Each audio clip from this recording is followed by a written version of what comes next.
Bam, just like that, you are in the show. Did that for effect. I don't know how much effect it was. Now, with that being said, we're in a situation to whereas there's a crisis in our community.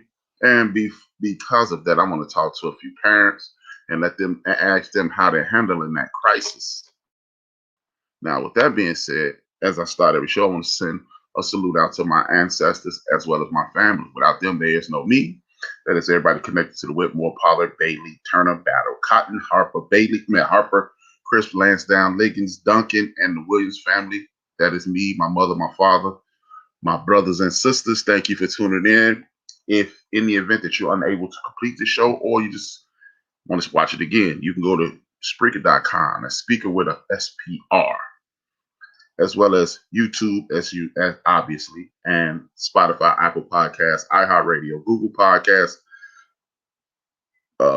Deezer, and Podcast Addict. Oh, I always get stuck at that point. Thank you for tuning in again. Thank you. I have a few guests. They are waiting in the wings. I have a guest that's on the way and another person coming about. I have a good friend of mine, Benita, very good. And actually, I shouldn't say very good. Both of these people are very good friends of mine, Kimmy and Benita. Thank you for joining me. They both are parents. Allegedly, I've never seen the kids. They tell me that. I just believe it when I tell them. They okay. I've never seen either one of these ladies' kids, so I'm assuming that they are parents. I should go get my son to come in. You want me to go get my son to be on the thing real quick? I can have him show his face. Maybe you might just have random kids running around your house. I don't know. Here's one of them. Allegedly, that's Kimmy's kid. He looks just like me. Here's one of them. I've never seen a kid, so I don't know. But they are parents. I'm a parent.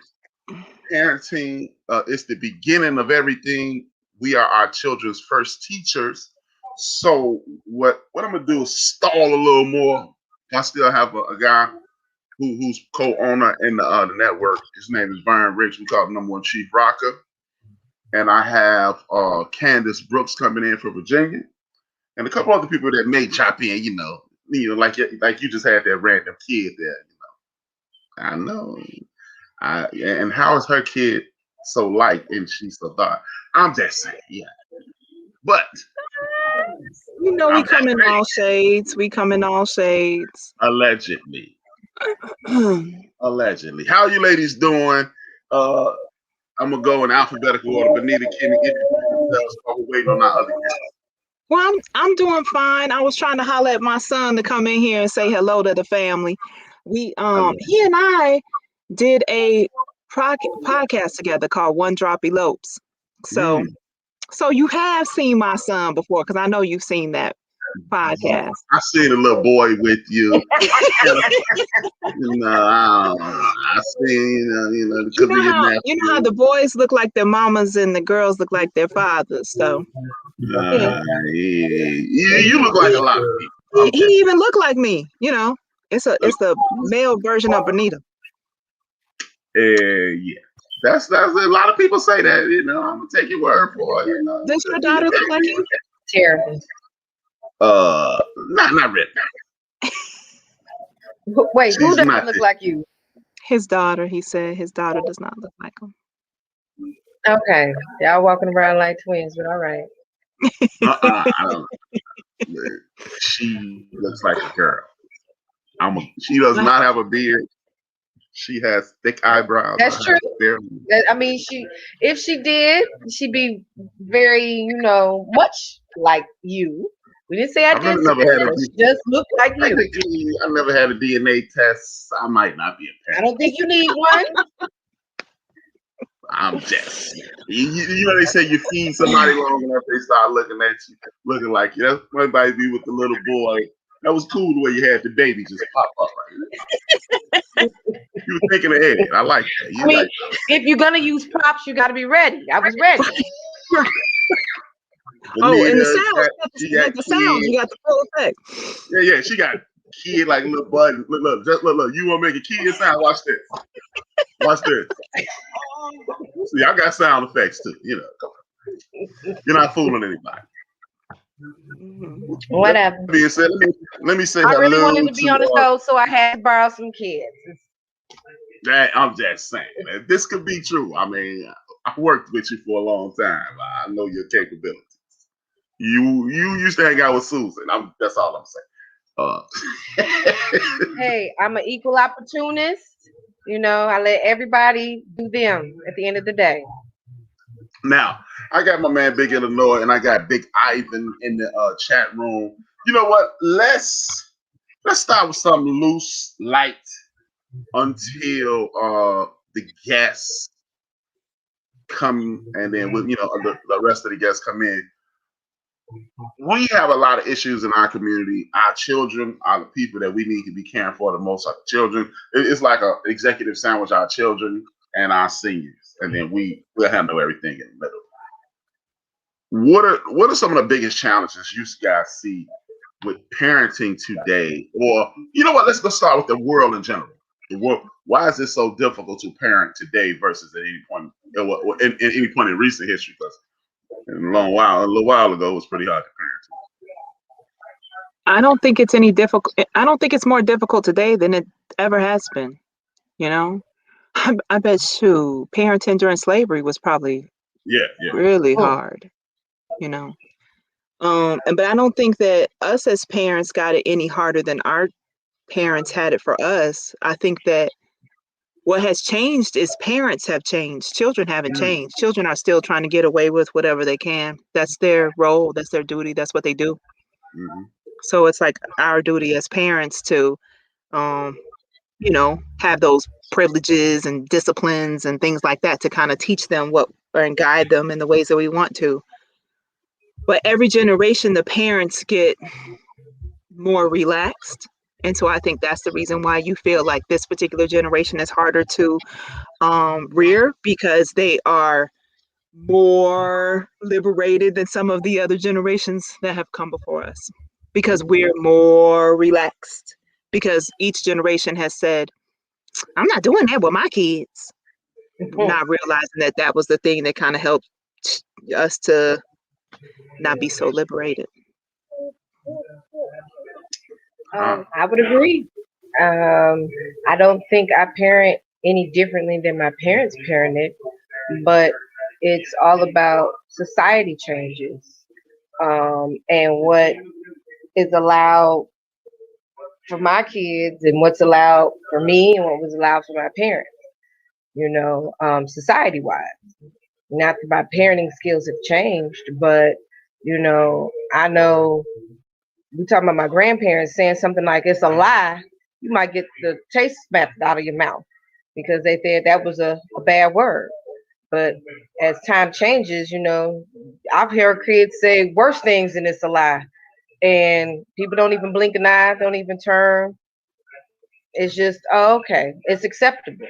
So I don't think the parenting part has changed. It's just what is more acceptable now than versus what is acceptable before.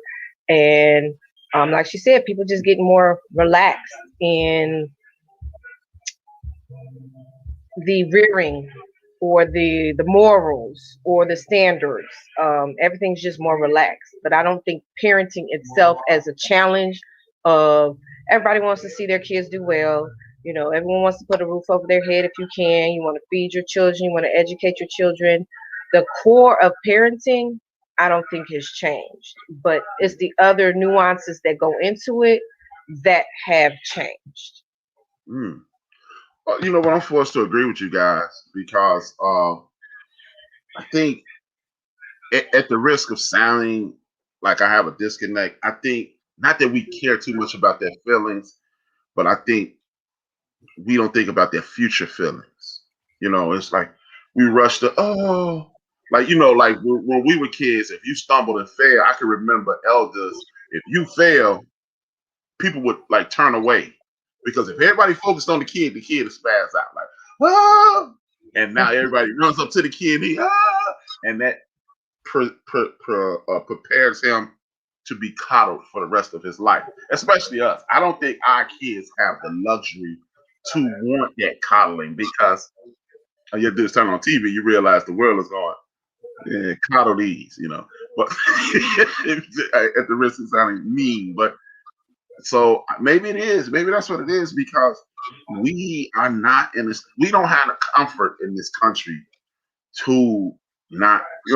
Some of our tactics may need to change, but you're right. It is the time has changed, and I always reference this as a point, a starting off point.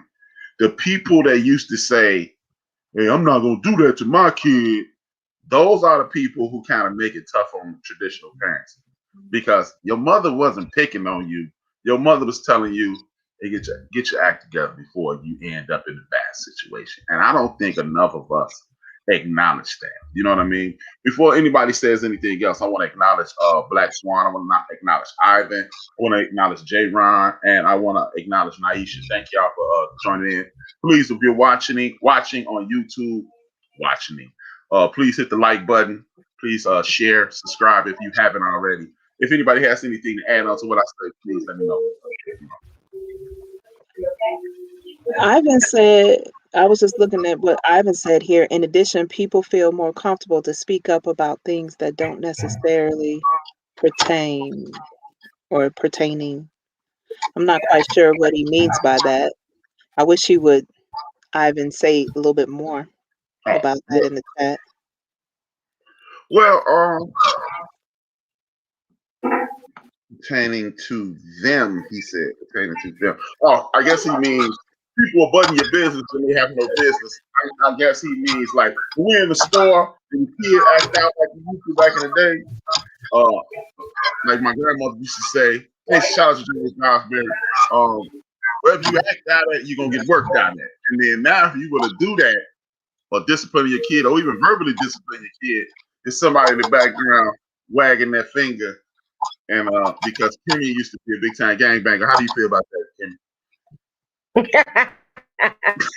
I mean, again, it's the society changes of what's acceptable. It was more community based. When none of us are gonna lie. Auntie was involved, grandma was involved. And nowadays we don't have that luxury. Like now I work, my husband work, and COVID is a perfect example. My in-laws were watching my kids, so I didn't have the issue of daycare and having to send them to somebody else. But a lot of people don't have that family resource. They're not that close to their family. They're distant from their family. So the things that my parents taught me are being taught to my kids. So it's just reinforcement of family values. And because a lot of people don't have that support anymore, you're losing that repetitiveness of hearing the same thing. My mama said it, my grandma said it, my auntie said it. And when they talk about it takes a village to raise a family, that's what kept the core values, because everybody was involved. You were hearing the same thing. You couldn't act out in the store because you knew them. They raised you, or those were cousins or your cousin's cousins or your friends at school, and your mama go to church with them.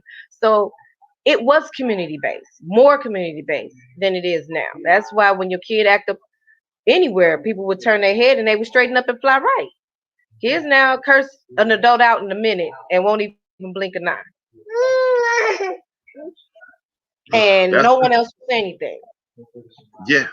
And then, unless you want to join in, Benita, I got something to say behind that. Unless you have something to say. Go ahead. Go ahead. I totally agree. And again, I have been saying since I've been on air, anytime a social issue comes up, I personally blame the people who were born between the years of 1959 and 1979. I think we actually dropped the ball. I think we didn't enforce the very core values enough that our parents did. Now, we didn't predict war on drugs was coming. We didn't see all that coming, of course, but I think it would have impacted us a lot less had we, as Kimmy stated, everybody on my block was my aunt. Every man on my block was my uncle. Every kid on my block was my cousin. So if you act out, Kimmy would get you, or Benita would get you, or Big Enough would get you, or anybody who knew my mother. I can remember being in different sections of my neighborhood And I wasn't even acting a fool, but I'm clowning around with my buddies, and one of my mother's friends would go, "You Annette's son?" And I go, "Yeah." So that was kind of letting me know via the adults in my community, I see you. So, when you have that, it is less contention in the community. With less contention, you have less chaos. Less chaos, you have a better community and consequently better behaving children. James says social media plays a big role in kids' lives much more than we did in the 60s and 70s, baby. We had to grow up. We had it, and we had it growing up. Totally agree. Ivan said these young folks are way more sensitive and emotional than we were. Soft, LOL. With a capital T, soft. Yeah, soft. Yeah. Again, we allowed our children to, in my opinion, unless you want to jump in. You want to jump in on that, Benita? Because I do. I would like to jump in. What popped in my head was I had a conversation with a friend recently, and you know how we had so after the Kerner Commissioner report, there was this concept that Black family is really strong, and we need to do something about that. We need to make sure that they don't have these uprisings anymore, that they don't have these riots anymore. And so they realized that it was the Black family that caused us to be so strong.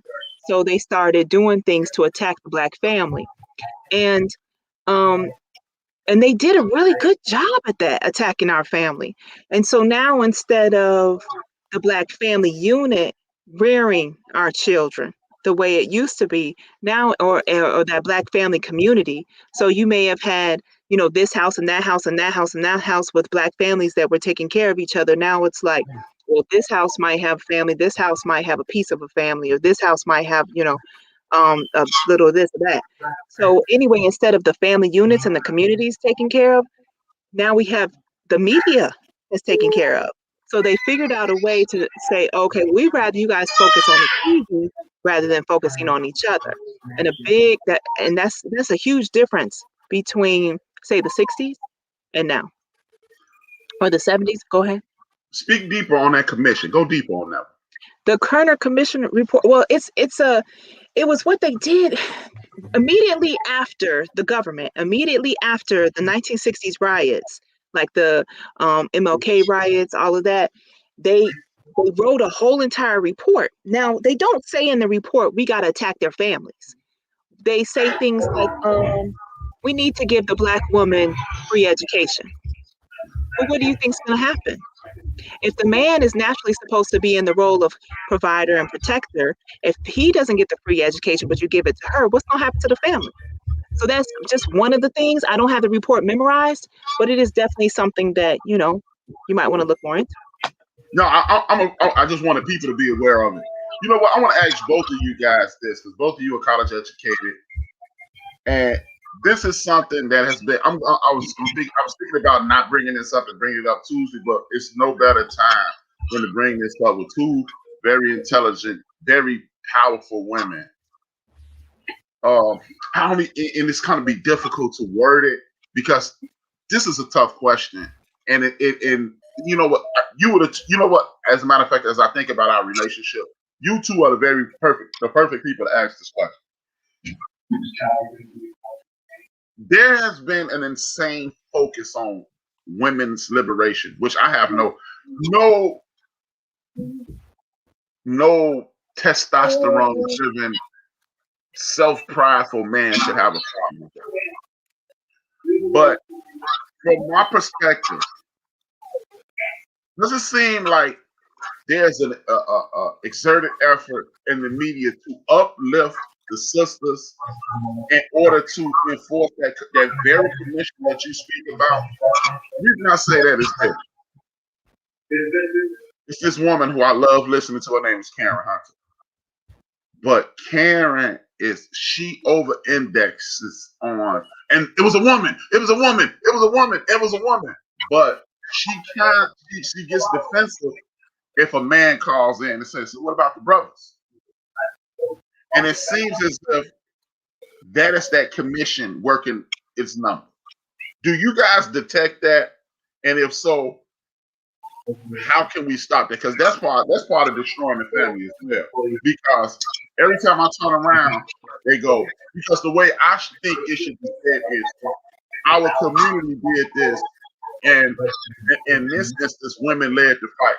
But it was like every time they talk about an accomplishment, it's women. If it weren't for women, this would happen. Perfect example: the election. 98% of the black women voted for Joe Biden, but 94% of the men voted for him. So it's like, am I being hypersensitive as a man, or do you guys understand where I'm coming from? I'm listening. Oh no, I totally understand where you're coming from, and I don't think that you're being hypersensitive, not at all. I know there's this thing out there, like a lot of like the feminism perspective or patriarchy is ruling the world, but I actually don't think so. For instance, if we take something as simple as the public school system, who is more comfortable there? A female child, or that feminine energy, is way more comfortable at the school system, and the school is mostly run by females. It's mostly most of the people in the public school are female teachers. If you look at the referrals, like that's something that if somebody does something that they are in trouble for doing, a child, they get it referred to the office. And so if you look at the referrals, oftentimes those referrals might be 90% boys, 10% girls. So it's clear to me that the school system is a place that embraces or is very comfortable around that feminine female energy, is much more comfortable in that space than the boy or the masculine energy there. But that's just one really small example of our world where it leans to the positive side, or the comfortable side for the female. You think about the selective service. Females don't have to sign up for that, but boys do, right? Or if you think about who's going to naturally go to war, boys. Who's going to, like, and then if you even think about dating, like who's supposed to ask the person out on a date? And then who's supposed to pay for it? And who's supposed to call the next day? I just recently watched this movie called The Red Pill, and they point out some of the stuff in that Red Pill documentary. In addition, I read this book called The Manipulated Man by Esther Villar, I think is how it's spelled. I could be wrong on that, but it's called The Manipulated Man. She points out stuff like that too as well. For instance, she pointed out a woman is on the side of the road. Just a quick example in her book. A woman's on the side of the road with a flat tire. A man is going to drive past, but being a man, he's not going to drive past. He's going to get out of his car. He's going to fix her tire. He's going to be late for work. He's going to get all dirty, that kind of thing. And do all of that without her even saying thank you. Because she's just going to assume, well, he's a man. He's supposed to do this for me. We still have females in this world who, if a man doesn't hold the door for them, she won't even say thank you. Like a man will hold the door and she just lets the thing slam in his face. Doesn't even put her hand out to hold it. So there's a lot of this kind of stuff going on. I totally get where you're coming from.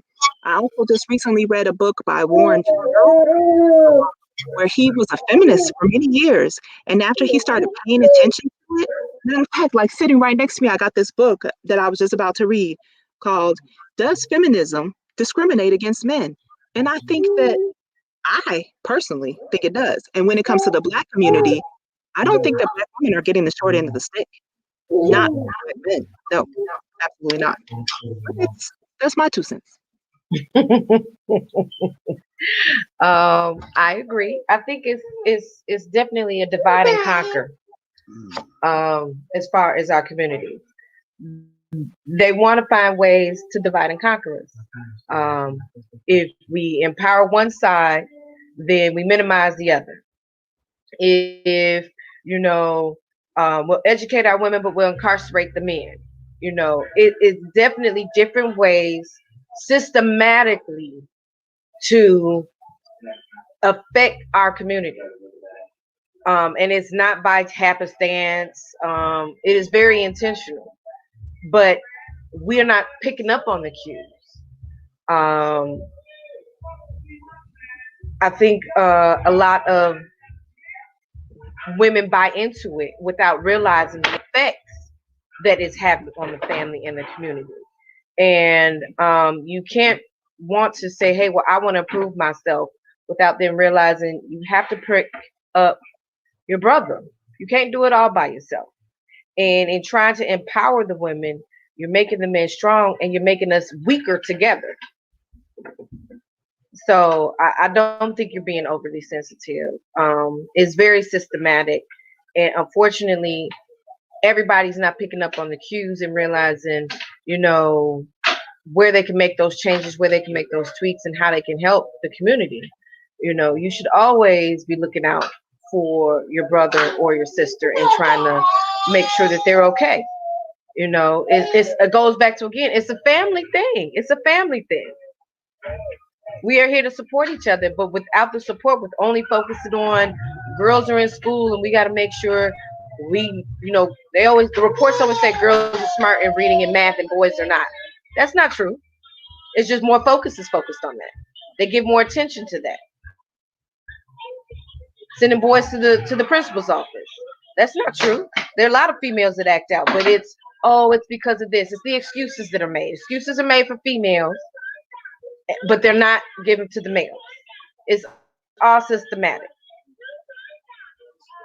Yeah. And sometimes, because I really enjoy Karen's show.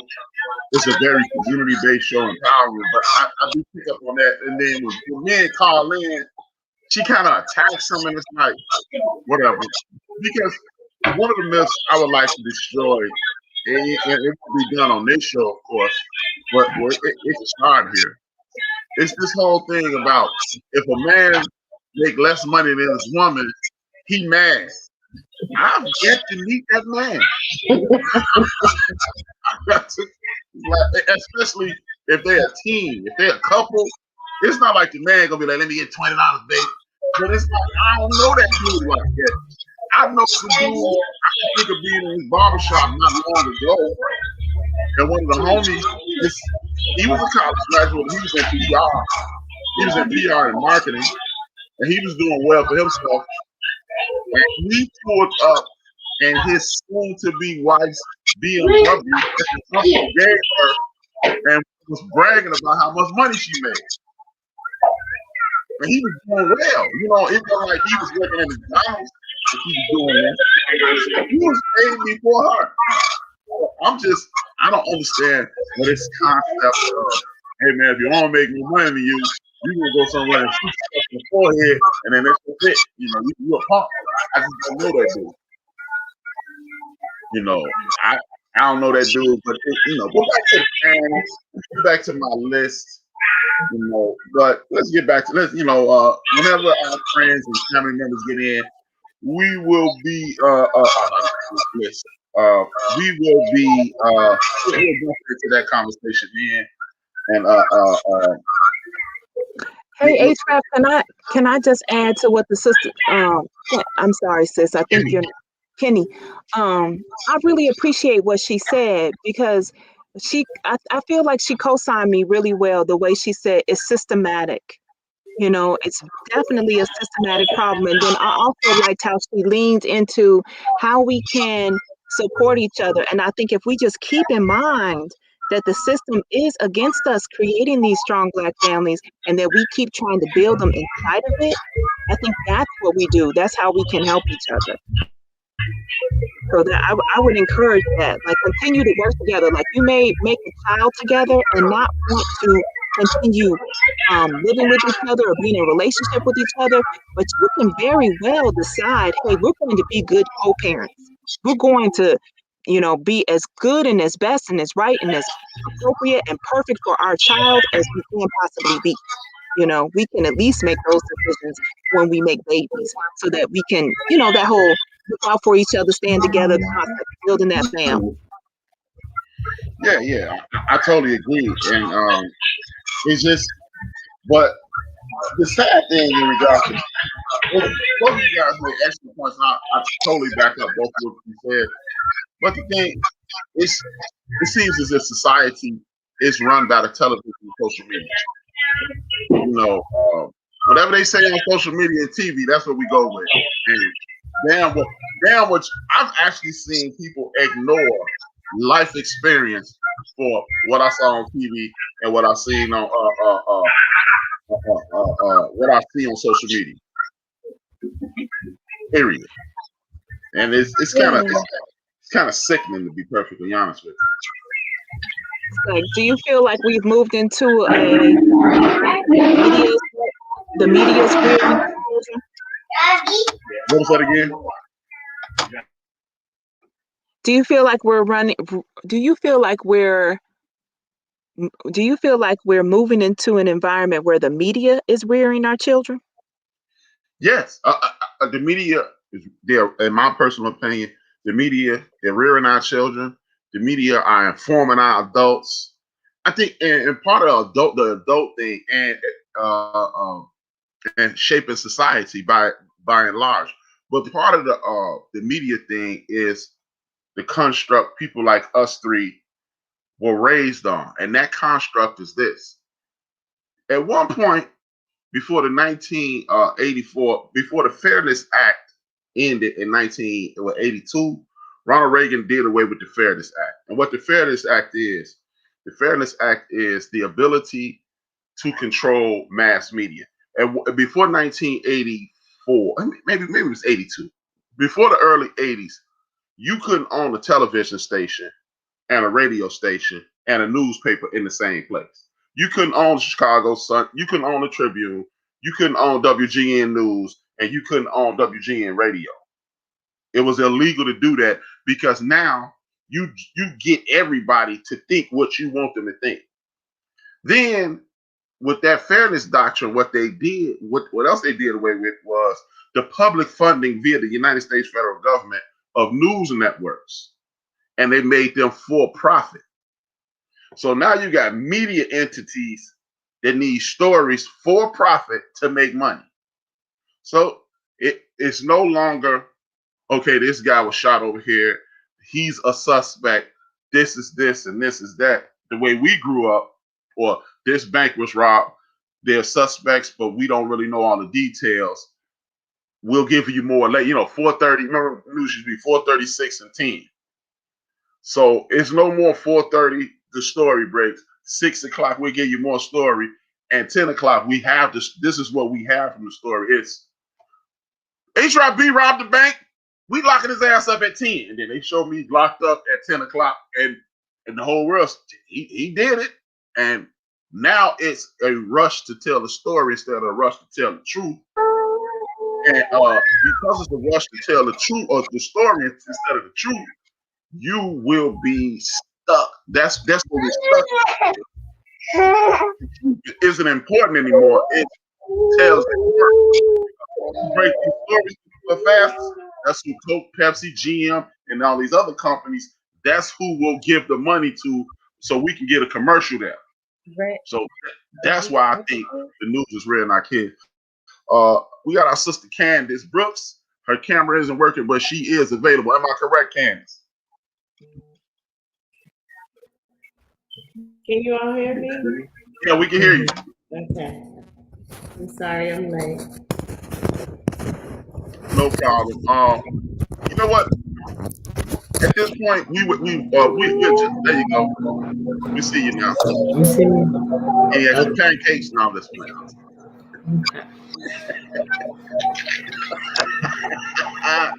I'm sorry.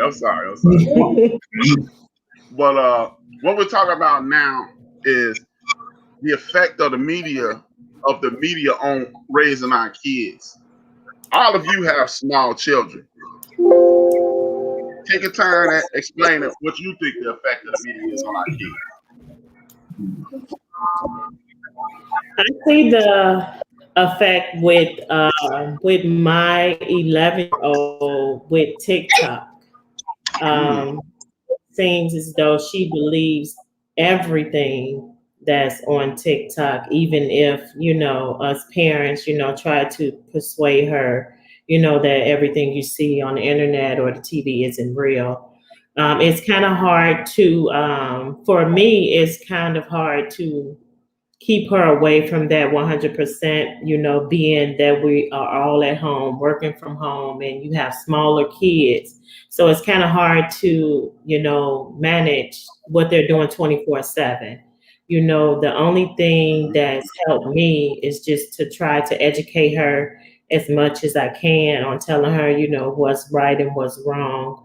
But I think that the internet is raising most of our kids right now. And it's just hard to, it's hard to take it away completely. Especially with it being a tool for education. Yes. They're always on it. So, a lot of kids, they're going to sneak on it, whether they're in class and you're trying to work. So you can't play police, all the time. So being quarantined at home with kids right now is definitely a struggle. Anybody else want to chime in? I don't think that we should. I never thought that it was a good idea for me to say, no, you can't do it. You can't be on the internet. I like the idea of, rather than policing them off of it or saying, oh, you only can have 1 hour a week and I'm going to sit there and watch every click that you make. Rather than being that kind of parent, I like the idea of educating around, like you said, Candace, like educating around the do's and the don'ts. Make sure if you're in a chat room talking with somebody, assume that that person is a threat in some kind of way, because they very well could be. Don't give out any personal information, la la la la la, on down the list of the do's and the don'ts. I think that kind of thing is a better way, because what are your children going to do when they're not with you? Right. The internet is everywhere, and if you have if you give them a phone, boom, they got it. They have to be on the computer to go to school. So It's right there. It's like at the click of the button, like you said, if you turn your back for a second. So rather than teaching our children that to only be good when mommy's watching, right? I mean, it's better, I think, to teach when they're always, teach them to always be good, or teach them to make good choices. And it's so easy, and there's so much information out there. And the click of the button, they can be Googling how to perform a sexual act or whatever, right? Like, that's the one thing, is that they don't come to us for questions as much as they can, ask Google. So one of the good things about it is it's teaching them how to be independent, how to look up information on their own. One of the negative things is sometimes they could be finding out stuff that maybe you would rather have that conversation with them instead of them finding it out on the internet, So I guess it has its good and its bad, but I definitely like the idea of us preparing them to be independent, preparing them to handle life. Kimmy? I mean, mine are really little. Mine is only 1.5.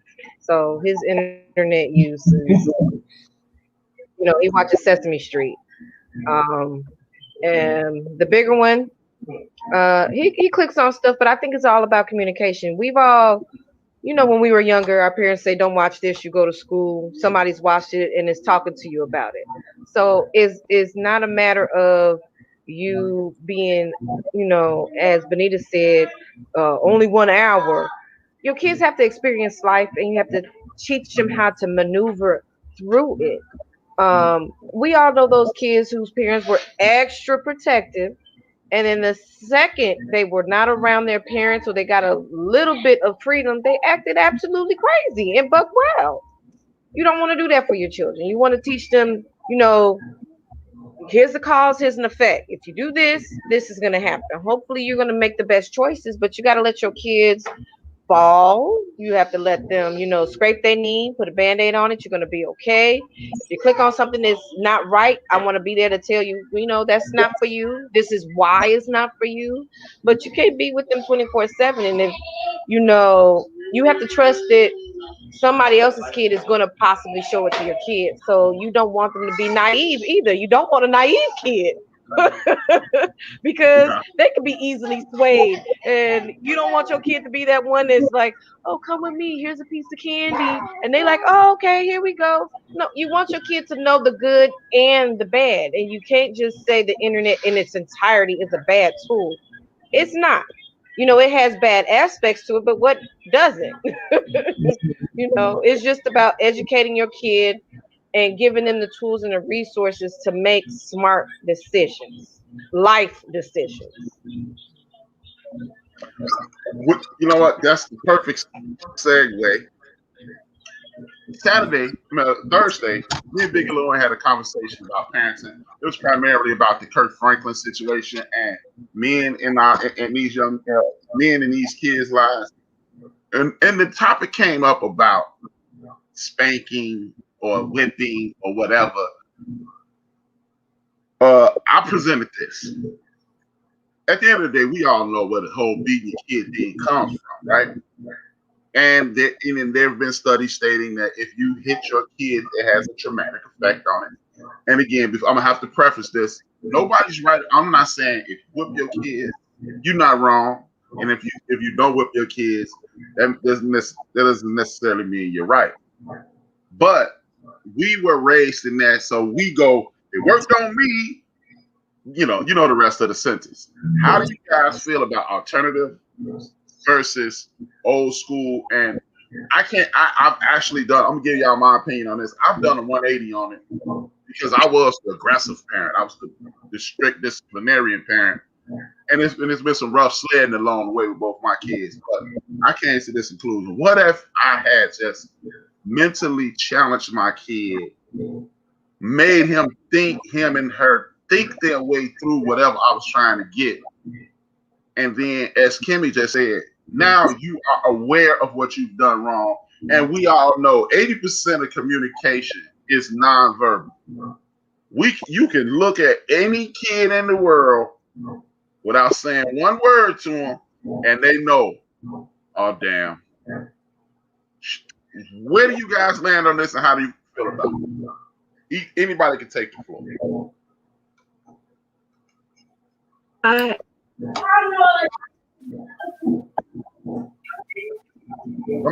Whoever was talking is freezing.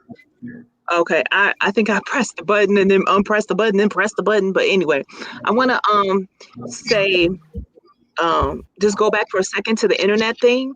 When my children were really young, they're 14 and 25 now, but when they were really young, what I did was I put the computer in public spaces. And I did that specifically because I went through some kind of training and I learned that would be a good idea. Like instead of saying you can't, I just put it in a public space. So then if something were to come up, we could have a conversation about it. So answering the question that you just asked, though, about spankings, I've been thinking about that a lot since that I watched that episode on Thursday, and I cannot wrap my head around completely doing away with them. I just cannot. I think that maybe if we were white and we had all this privilege, then we could do that. But since we don't, I think that there's a reason that we do it, and the reason that we do it is to prepare our children for that fear. That like, listen, you better get your stuff together or else, type of feeling. And so that moment when the police comes to the car, you got it together. You know what that was like because you've been trained since 2 years old, 1 year old, or however early we start spanking. But here's where I do draw the line. I think there is a fine line between discipline and abuse. And I think that some of the best time to give a whooping is willful disobedience. I've told you, and I've told you, and I've told you, and you don't. And then that's when as a parent that you're like, oh no, I'm sorry, I got to get the switch, the belt, the whatever, right? But until we live in a completely 100% just society, I don't know, I can't find a way. I don't see it. And maybe it's different because I'm a female. I think men have the power of voice. See, like HRAP, I think you could say things to your children in a certain way that could get it. Like you could just look, you could say it, like your voice can say it. Like I can look at my child and I can say it, but it never comes across the way their father does, so. Anybody else? I would, I just want to say that I do not think that old school parenting is good for the new school children. You cannot discipline the kids the way that you were raised. I think a lot of talking needs to be done. I think a lot of privileged things that they have need to be taken away on top of the discipline. I do believe in spanking, whooping, or whatever you want to call it. It depends on the age. I do believe in that. But a lot of times, when you see that the whoopings or the spanking is not working, it's time, to cut back. Let's get to the bottom of it. What's the real issue? You need to educate them, talk to them, see what's really going on, with your child. Because for me, I don't think the discipline works with my children, even though, when they get on my nerves, I pop them. But I truly don't think that it works. What works is me taking the electronic devices. That works. That I have seen improvement. Taking things that they like away from them, that works really, really well. Um, like you said, I don't see taking the discipline away 100%, but I do think that there are other methods of discipline that we can use for our children that will make them a better person. Jamie? I'm gonna agree. I don't think we should ever take completely all discipline away. And when we talk about discipline, it doesn't have to be a spanking or whooping. Discipline is a very broad, general term. Taking the electronics away, that's still discipline. Having you sit out in timeout, that's still discipline. Having a conversation with you, that's still discipline. Showing cause and effect, that's still discipline. There's many ways that you can discipline. I just don't think that it's a catch-all where it's only spanking and whooping, or it's only I'm talking to you. I think that's where people get into those, where I'm raise my eyebrow and say, well, everything can't be taught to your child. Some things is gonna be no, I need to show you there's a different cause and effect to things. Because some things are a lot more dangerous.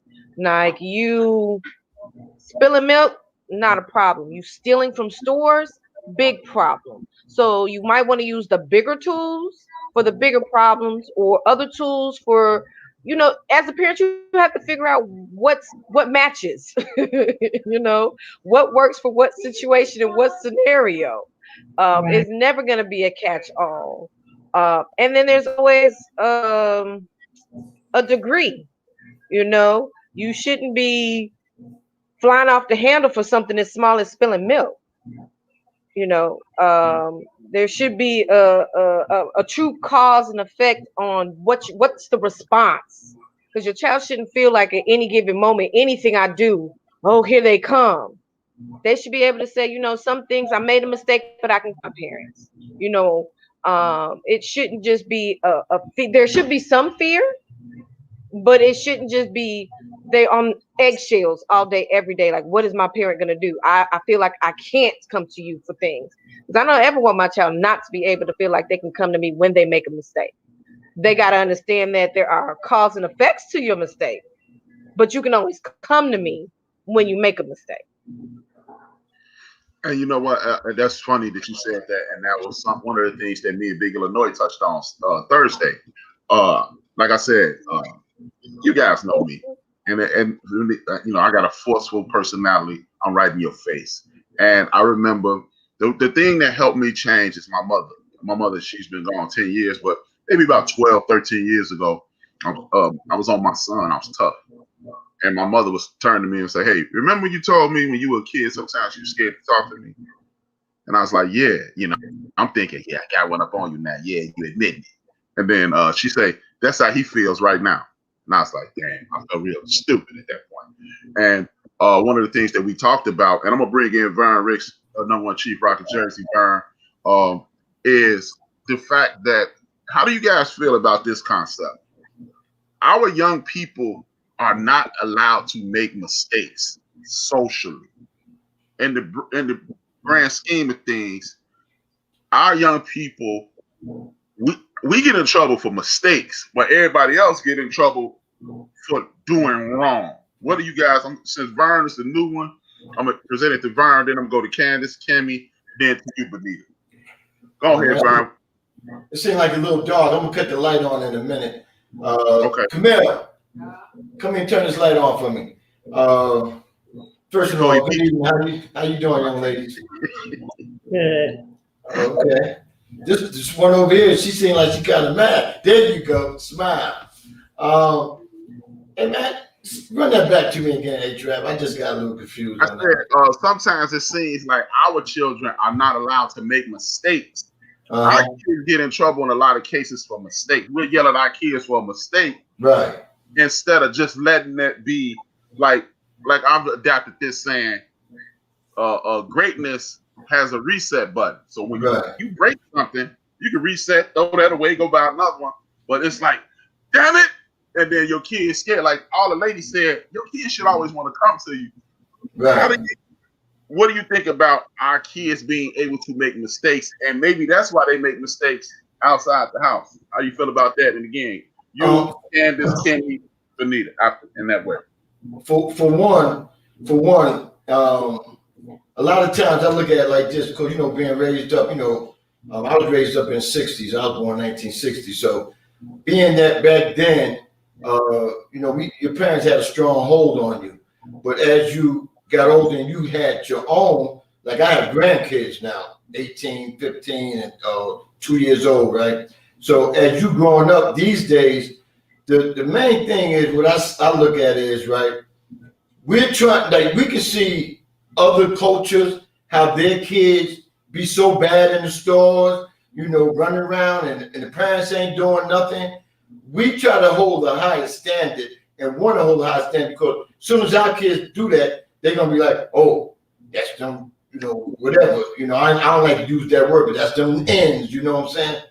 But what we try to do, and me myself is, I really don't like to hit them, but a lot of times you got to, because I know when I was coming up, I got hit and that made me a better person, because I was bad. I'm going to tell you straight up, I was bad.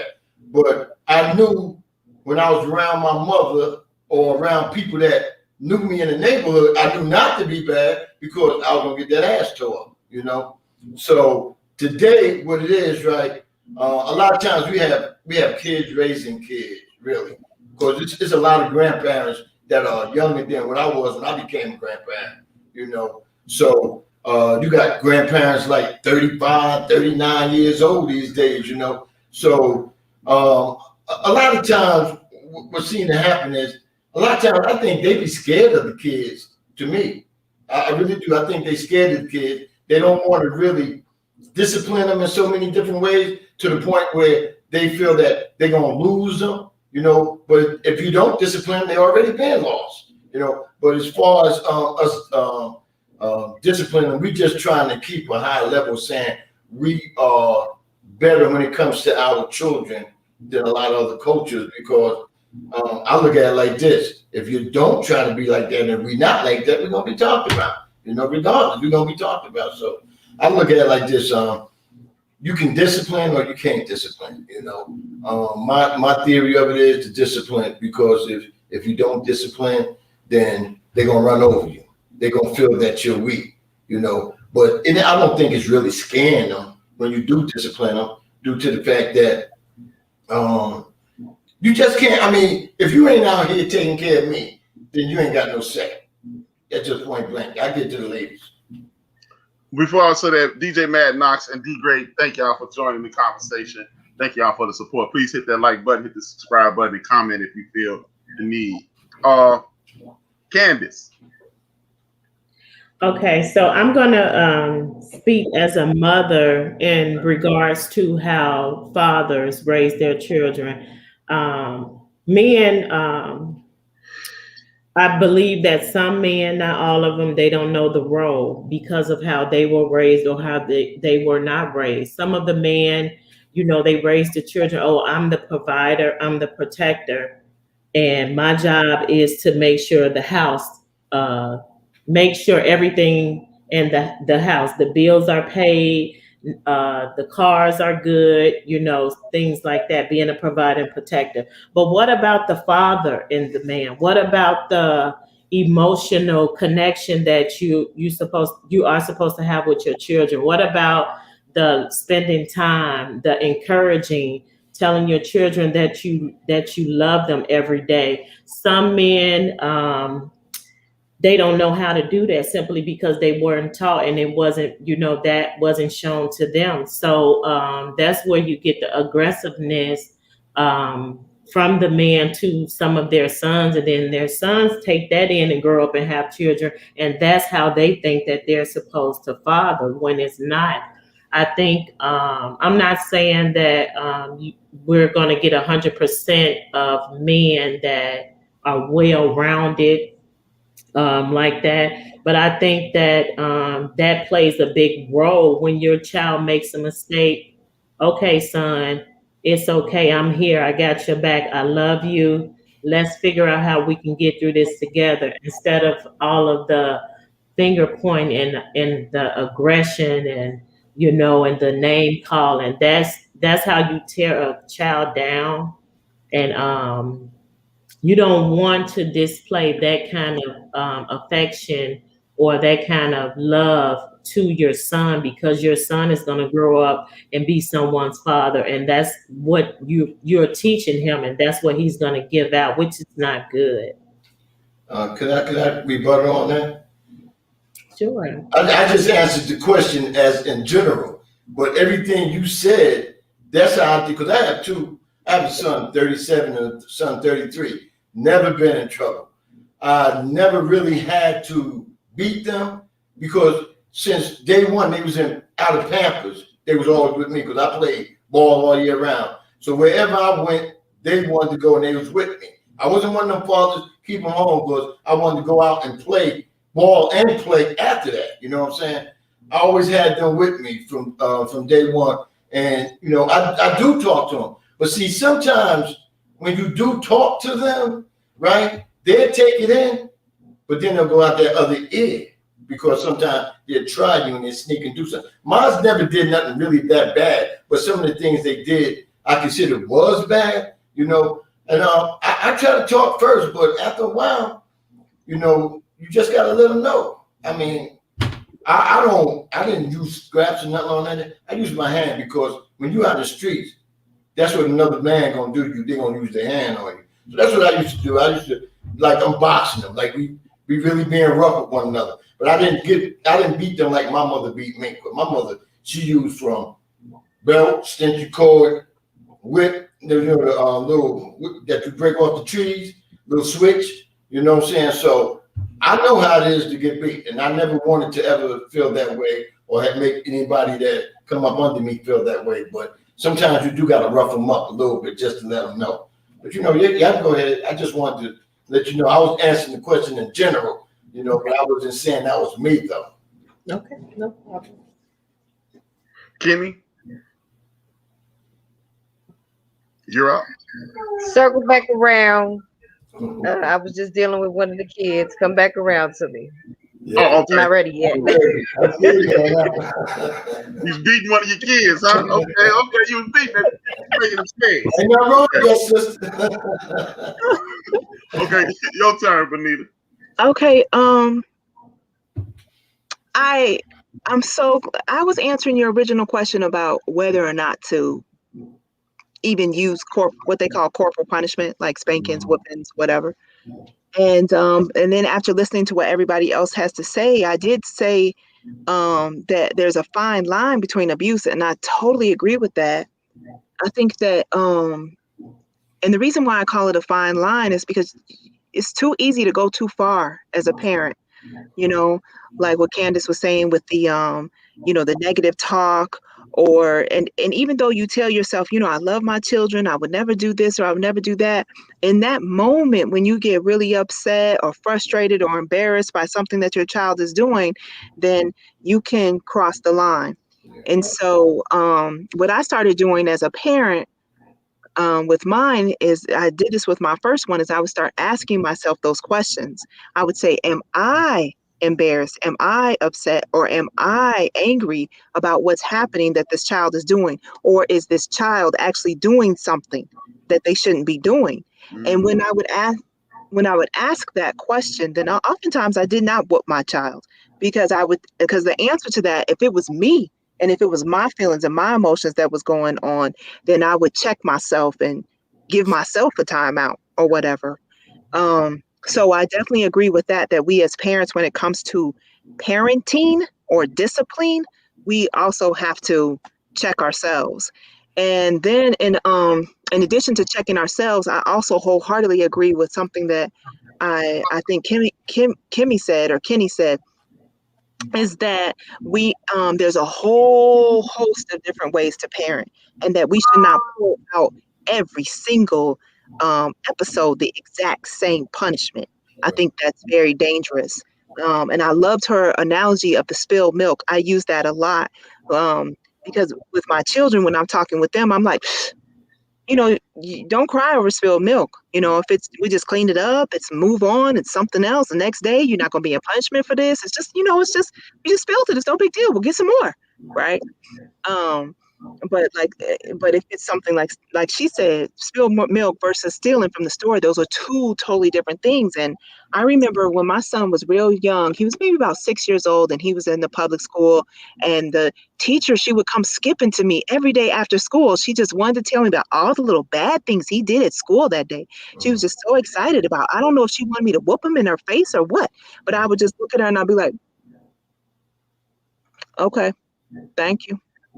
And then when we would get to the car, then he would get it. And then when I later on talked to my father about it, he said, what you're doing when you do that is that you are letting the teacher be in control instead of you being in control as the parent.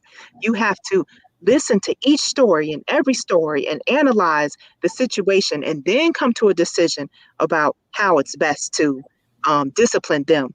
So I also that's going back to what Candace said about having those conversations. And I totally agree with having the conversations. I think that I remember many whoopings afterwards. My mother sitting on my bed, rubbing my leg. See, you shouldn't have did what you did, Yeah. Yeah. Well, yeah, that's me coming around the second time around, spankings and disciplines and timeouts. I think we can use it all. Like somebody in the chat said, "Oh no, sending the kid to their room, that ain't never worked." Or screen.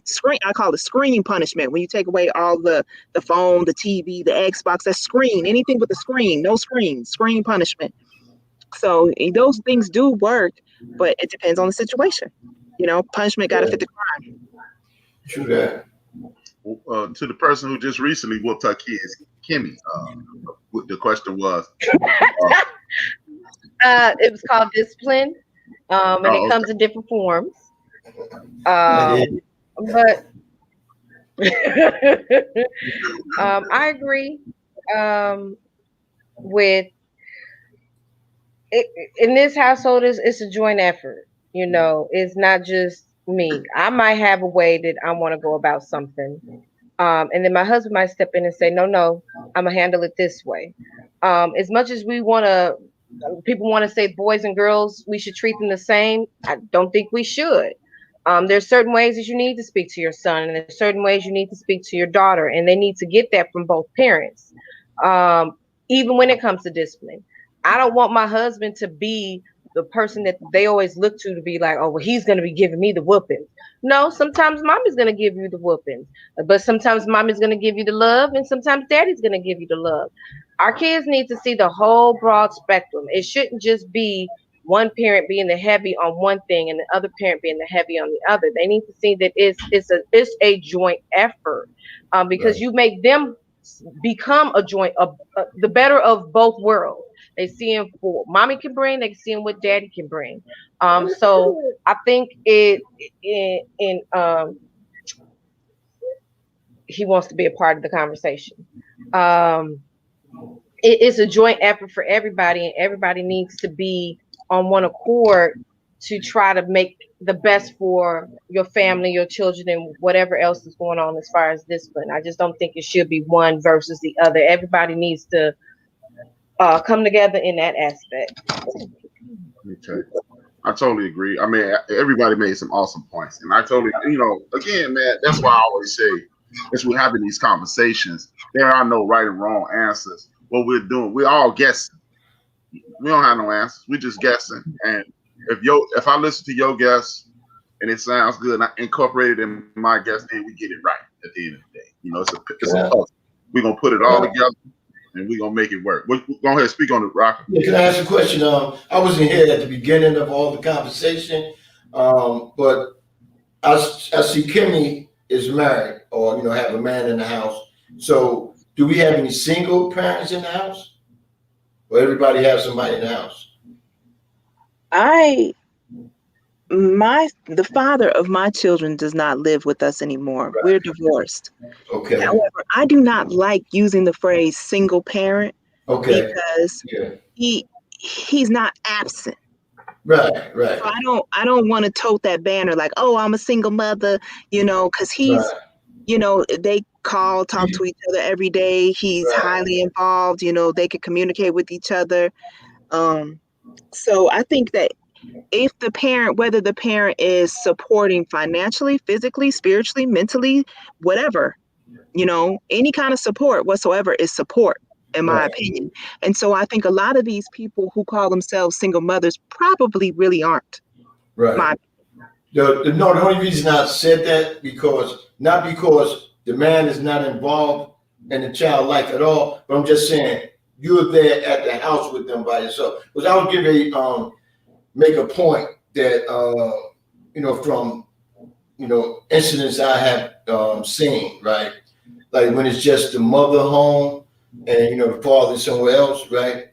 A lot of times when a mother have like 2 or 3 sons, one son always try to be the most aggressive one. The other 2 will try to help the mother out, being that their man is not there at the house at the time. Try to help the mother out, but there's always one that's a persuaded one that gonna do everything just to keep the mother on pins and needles at all time, right? So this is my thing. When that happened, right, and this is to everybody in it, when that happened, what is the best measure to reach out to your son? You know what I'm saying? I mean, the father can always talk to him or come get him or whatnot, but sometimes that do not work. But you there with him. So what type of measures should we use to make that situation better? I know what I would do, but it never happens with a man there. But I'm just saying, I know a lot of women that has like 2 or 3 sons, and they go through this, headache from time to time. Yeah, that's Before y'all ask, I want to acknowledge that DJ Red Beauty just came in the show. Thank you for the support. Go ahead and answer. There's definitely been moments. I only have one son, but there's definitely been moments with the one son where I was like, I'm not getting through. He needs that male voice. And I am fortunate enough to at least be able to pick up the phone and have either his father or my father, talk to him. And I'm also fortunate enough that my son is respectful enough of me that he will listen to them on the phone and he'll have those conversations with them. So like, for instance, my son allows parenting through the phone. You see what I'm saying? So like if there was a harsh or a heavy moment between the 2 of us and he wasn't responding to me and I needed that male voice or that male power to come through, like I said, I'm fortunate enough that my son will allow that to come through the telephone or, before somebody could rush over here. We've lived in this particular neighborhood on this block long enough that if push came to shove, I could probably go and knock on a neighbor's door and be like, I need the male power. I need the male influence. Come on over. My son's getting out of line or something like that.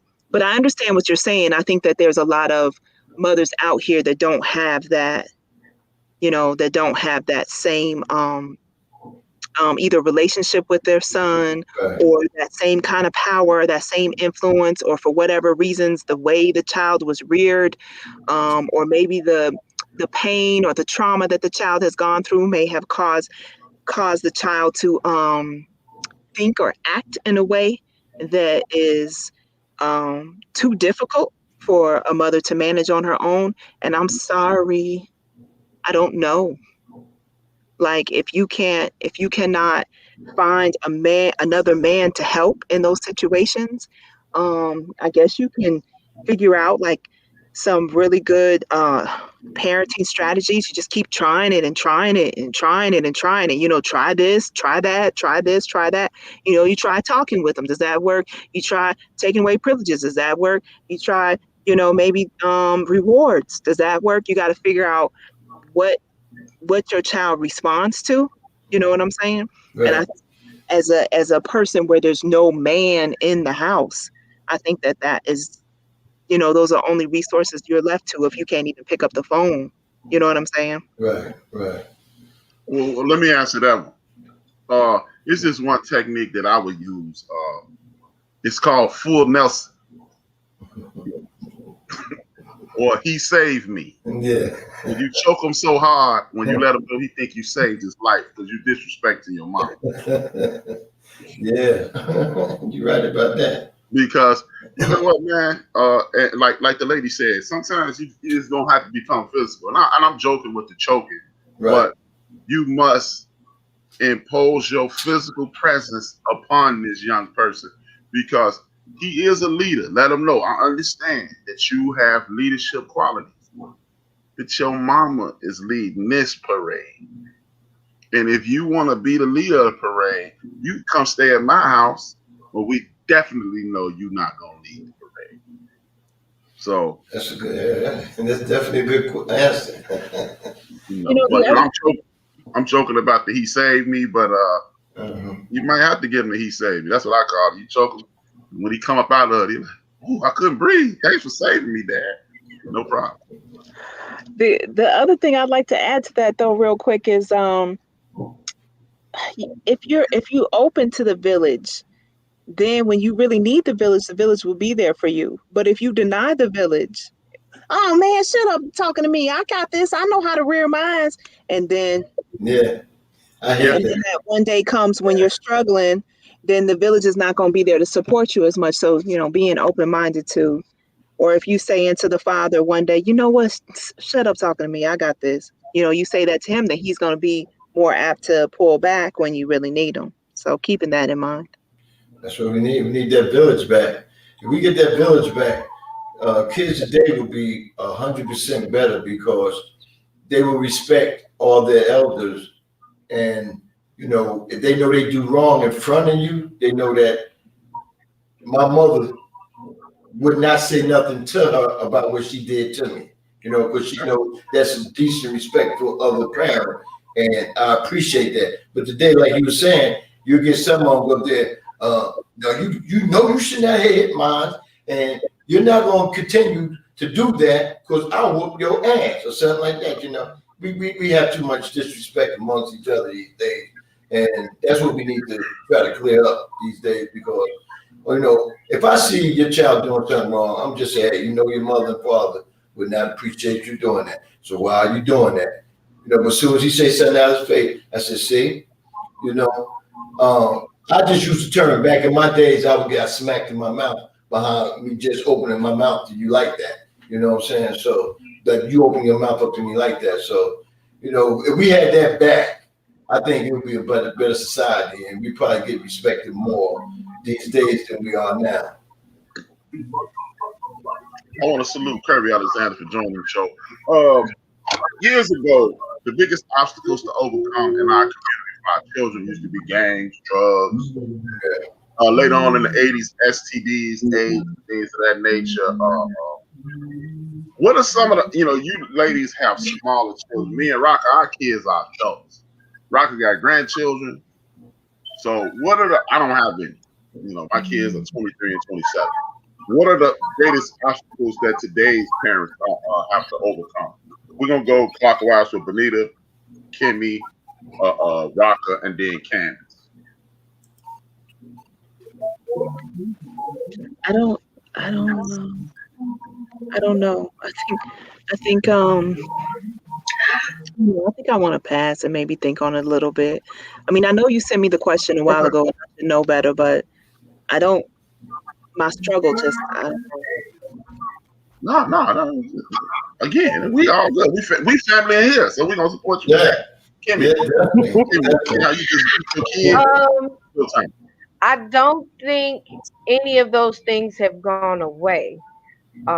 It just depends on where you are and where you live. I live in the suburbs, so my child interaction with gangs and things like that is not to say that he won't encounter it. It's not that prevalent. But if you go to an area in the city and you live in the city and it's a lot more prevalent, I still think that's an issue. I don't think it went anywhere. Same thing with drugs, it was crack and now it's opioids. I don't think anything goes away. It's like everything comes around full circle. It just gets a new name. And they're always there. They just have a new name. But my babies are babies. I mean, literally babies. They toddlers. So drugs and gangs aren't in their vocabulary right now. So it's not. I don't have any of those worries on the forefront of my mind right now. But I mean, something that wasn't there again that we keep bringing up is social media. And it does. It has a very strong influence on our kids, on what they see, what they hear, what they're thinking, how they think, and you have more outside influence on your children now than we did. Our influences were whatever was in the neighborhood, because we went outside and we played with the kids in the neighborhood. Those were our influence. Now our kids get influences from people who not only outside of the neighborhood, outside of the country, from all different race creeds. With these new freedoms, they see and witness a whole lot of things that wasn't even on our radar. So I think social media has added on to those original things that haven't left. That's the new fear for me is, what are they being exposed to prematurely now than when I was a child or when I grew up, my parents grew up? Because I do think that things getting to them prematurely now, earlier now, is taking away some of their innocence. And I'm going to say they're losing their innocence early is an issue for me. Me? Yep. Well, drugs always been in neighborhoods from way back when I was coming up to now. They always gonna be there because, like you said, we don't have boats to go get this. We ain't got planes to bring this stuff in.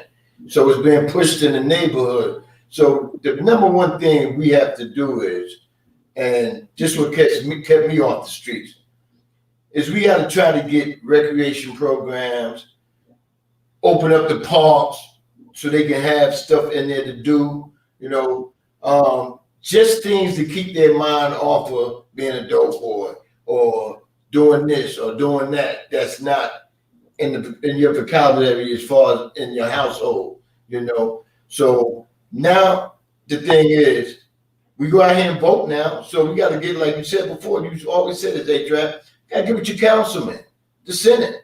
Let them know, hey, we need stuff in the area. What my kids supposed to do? I don't want to stand in the house, because stand in the house, like the young lady said, social media.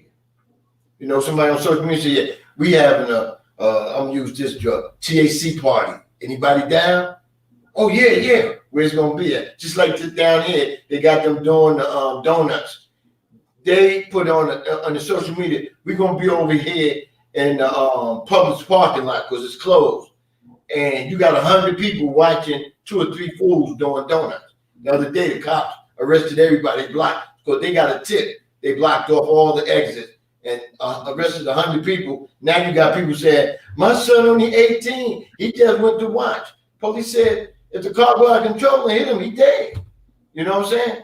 So we need to get more activities in the neighborhood for people to do things.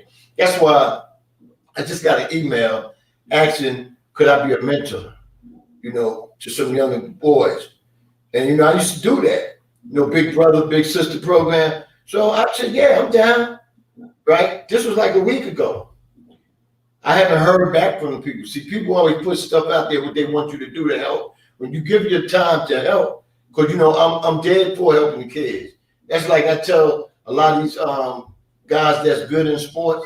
I try to tell them to stay away from certain schools because all certain schools gonna do is use and abuse you. You want to go to school where the coaches and the people there are gonna treat you like you're their kids too.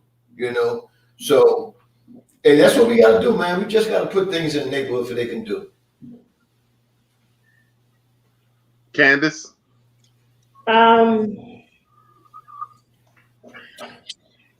My children, they haven't experienced, living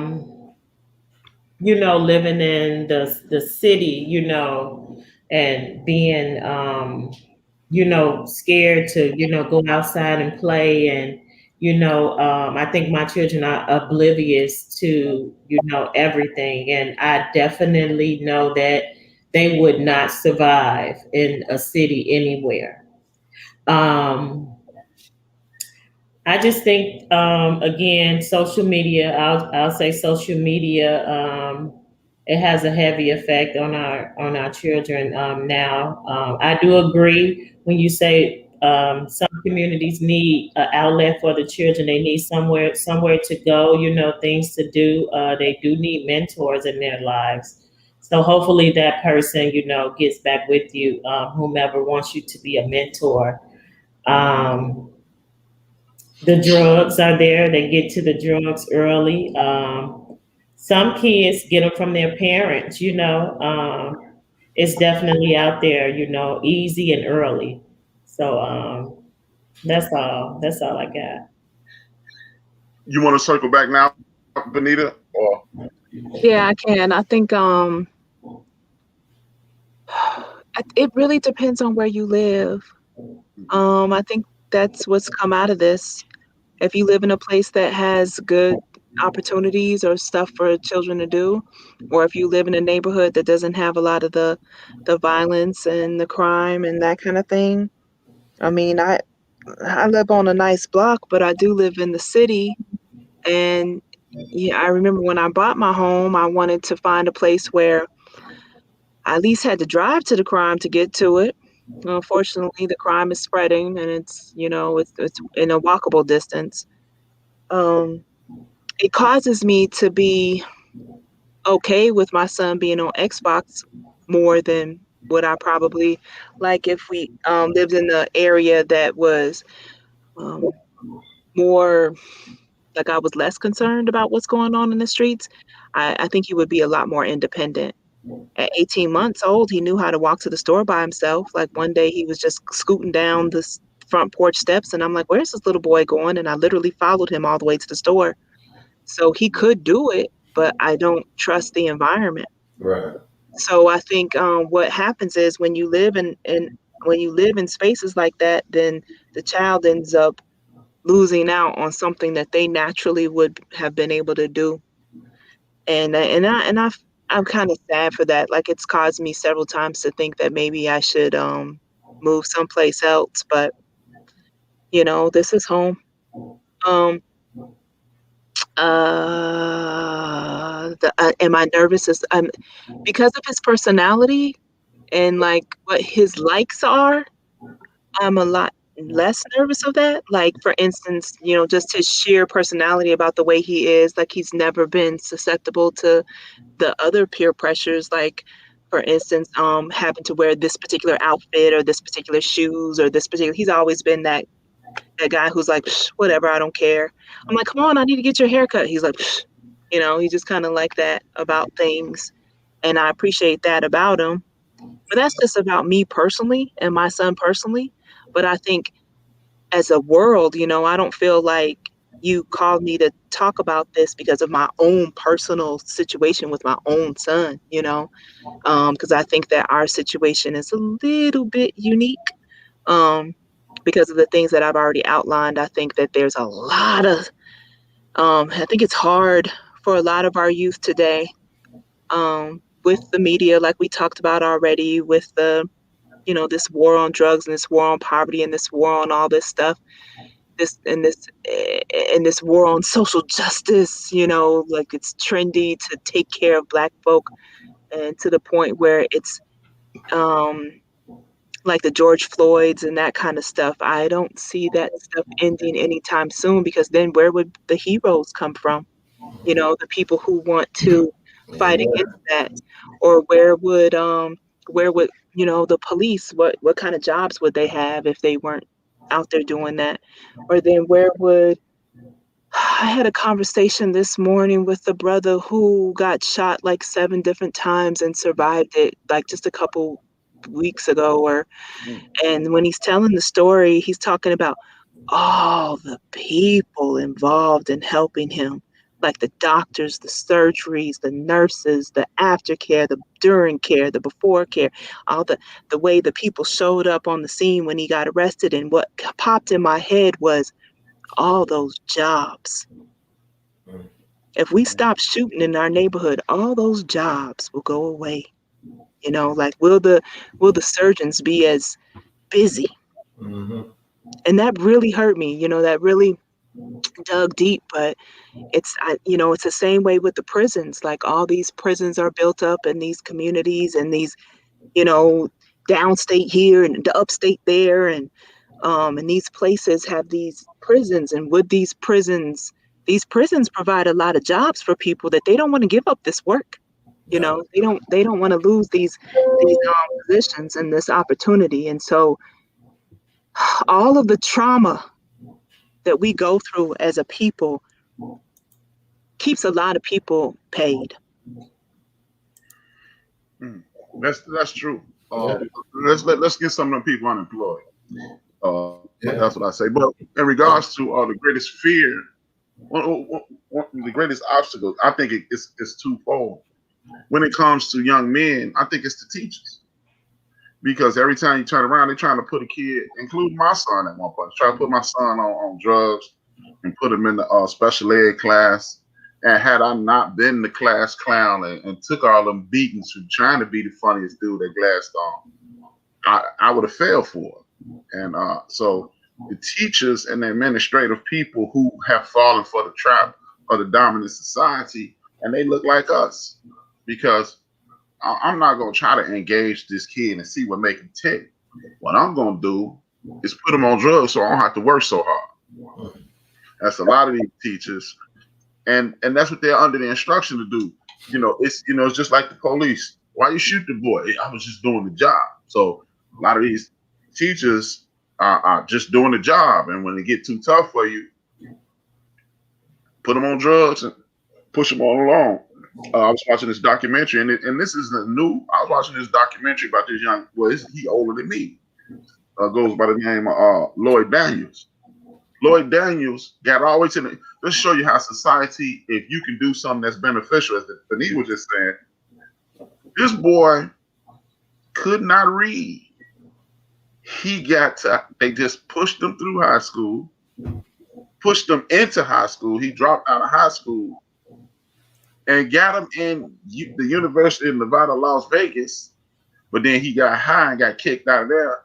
He made it all the way to the NBA, and he probably couldn't read his name if you put it on the side of a train. So that's why I use the teachers. And for the young ladies, I believe in social media, because like I just I use not TikTok, Instagram to promote my shows. But I just found out about this search button, and you can find like a lot of funny stuff on there. And you find one funny thing, and you just scroll through, and then all kinds of stuff comes through. Girls shaking their behinds, or girls half naked, girls saying stupid stuff. Well, these niggas this and these niggas that. And as Candace says, you can't be there sitting with this young lady every day, because, and as Kimmy said, she has to see these. Your young people have to see these things in order for it not to be shell shocked when they do see them. Right. So I would say social media for the young ladies, because it's like literally, as I'm looking through the funny stuff, I like funny stuff, and I'm like, as I'm looking through it, it's this one song by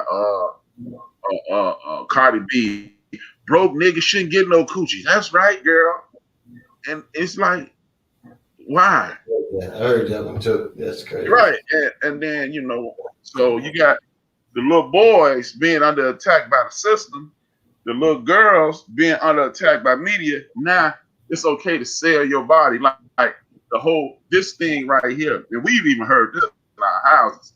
You broke. How you broke sitting on a bankroll or sitting on a gold mine? Mhm. Our young ladies are hearing that. So now it's acceptable. Then every third post is $40. And then, I laughed. I saw this one post. I ain't like these $40 girls. And then the post said, oh, you need 80, huh? So now we indoctrinating our young girls into prostitution, even the way they dress. I remember at one point, shoes with clear heels was for hookers and strippers. Now it's cool. Black women with blonde hair, that was for hookers. Now it's cool. Y'all three, y'all hair natural. And there ain't nothing wrong with processing your hair if that's what you want to do. But you got states, Connecticut, and a few other states that are trying to pass legislation so Kimmy and Candace can't come to work Monday. So that's why I say our young ladies are under attack and our young men are under attack. Like with my son, they walk through that whole thing, and I'm sitting there just nodding my head. Okay. And they say, so you get it, huh? And then I just made the people look like damn fools. Assistant principal, black person, principal, black person. And I was like, oh, so he does this, doesn't he? And then it was like, yeah. I said, then he does this. And he's like, yeah. And I named about 4 things that my son did, not even knowing what he did.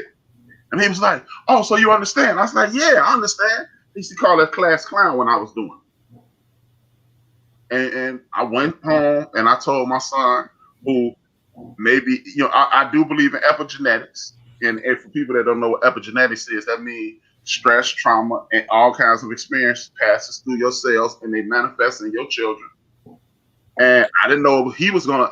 I know my boy, and I said, "Hey, B, he's scared because he thought I was gonna spaz out on him." I say, "My man, they think you retarded at the school." And he was like, "What do you mean?" I said, "They want to put you on drugs and they want to put you in the slow class." I'm not slow. I never had another problem with him because now it's pride kicked in. So that goes to the point that Candace made. We got to be able to talk to our young people like my man. And then when he bought good grades in the house, he strutted to me. He had his chest puffed out. You couldn't have shot him with a bazooka that day. Mm-hmm. He showed me all A's and B's. He had no calls over the next 10 weeks of next grade period. He's like, "You proud of me?" I was like, "No, you're the only person that didn't think you could do that. I knew you could." So, and that's what Candace was talking about. No, man, I knew you were smart. You didn't. No more problems out of BJ for grades. So it's just a situation to whereas at the end of the day, and I'm gonna talk about this on my Tuesday show. It's 2 questions of Africana study. How do you see you, and how do others see you, and how do you see yourself? And that's what others are seeing our boys as threats. As threats and violent attack monsters, and they see our young ladies as whores, and it's our job to instill in these young people that you are an awesome person. I kind of shudder at the term kings and queens because everybody can't be a king. But you know what? Everybody can be awesome at something. God rest his soul. My cousin Vincent used to say this religiously. God didn't make no blanks. We need to start letting our kids know, hey, man, damn the grades. You good at something. And once you figure out what your kid is good at, you can tie that into everything that goes on in the school. Yeah. Now, how are we, especially with the ladies? Before you move on. Okay. Before you move on, I do want to add something to that. My older brother, my nephew, when he was in school, he was very active. A boy, just active, class clown or whatever have you.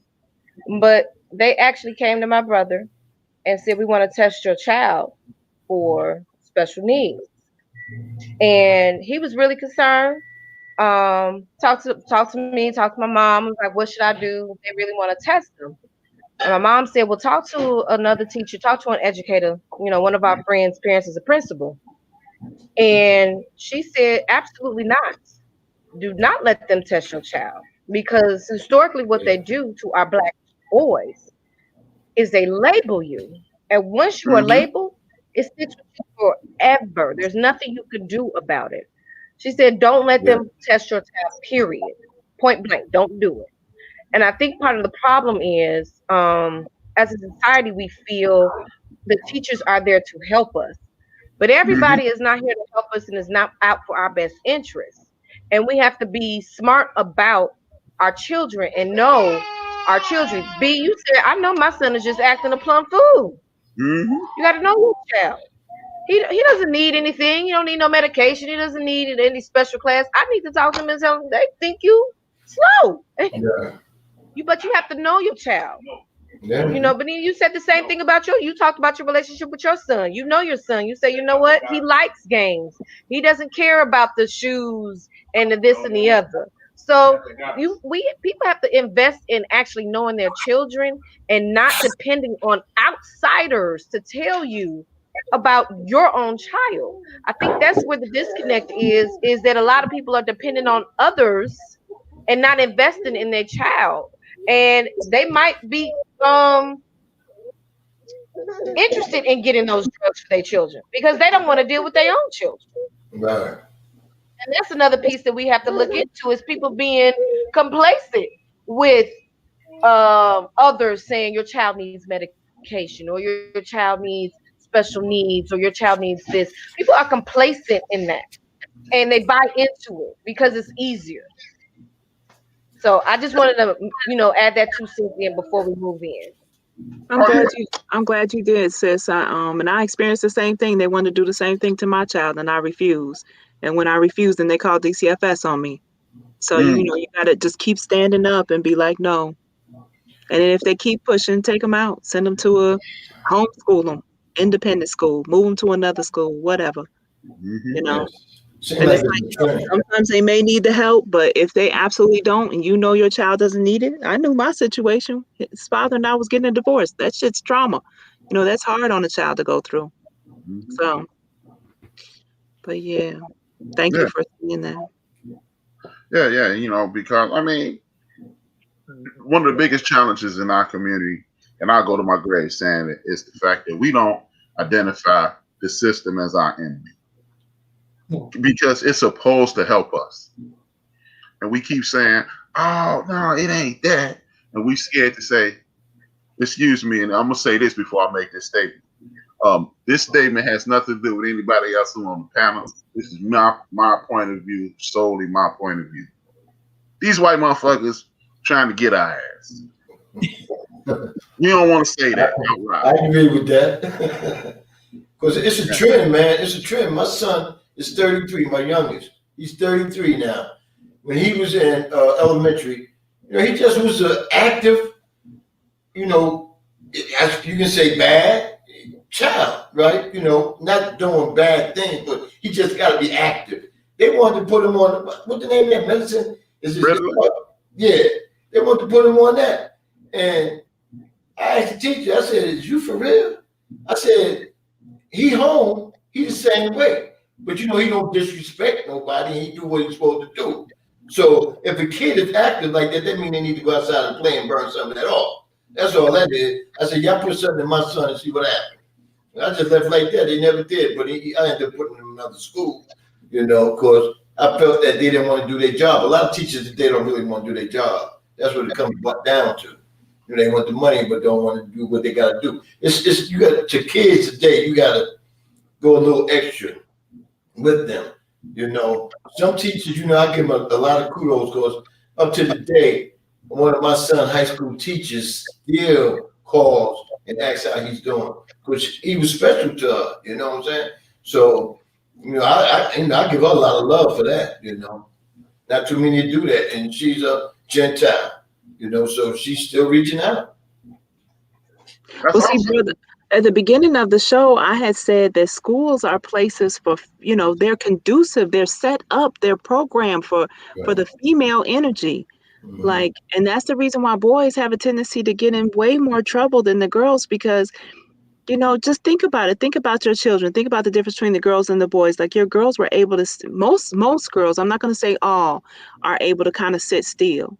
Where your boys, most boys, they just need the freedom to move around and play, and they're not bad. They're, like you said, I was a bad kid. You weren't bad. You just wanted some freedom to move around. It was different than what the school wants you to sit down and shut up. So. Right. I mean, I totally agree, man. And again, I keep saying this. I've said this on 3 consecutive shows. The lecture style teaching only works, and these are not my words. This is scientific proof. Lecture style teaching, standing in front of the classroom, talking at kids, only touches 20% of the classroom. Right. Well, if it's 10 kids in the class, only 2 are really getting something. So if you speaking, and I can literally go back to 1983 and 84 and have other classes at Gladstone, and literally hear myself in my head going, I've been watching my mama balance her checkbook my whole life, and this algebra shit ain't came up. She ain't used 3.14 equals pi yet. Yeah. Why? So my daughter asked me that the other day. She's in 6th grade. She was just like, why am I going to school? Right. That's big. She said TikTok said that school is not going to pay the bills when I grow up. I'm not going to use none of this, Mom. Why do I have to go? See? And that in itself is an intelligent kid. Because I'm looking around, I'm looking at my mama, and then I got confirmation bias by TikTok. Damn if TikTok know anything. But you know what? What was said in my head, it's a grown person just said this. I know I'm not crazy now. And that's how I felt. I'm telling you, man, I'm not trying to brag. I consider myself a very intelligent kid. And I was like, okay, and again, I ain't trying to brag, and I'm not trying to put myself on a pedestal. Some of my friends who watching this, and they be talking to me throughout the show, some of my high school friends, and if they listening, they can come in and tell you. Some of my friends never seen me with a book, and I graduated.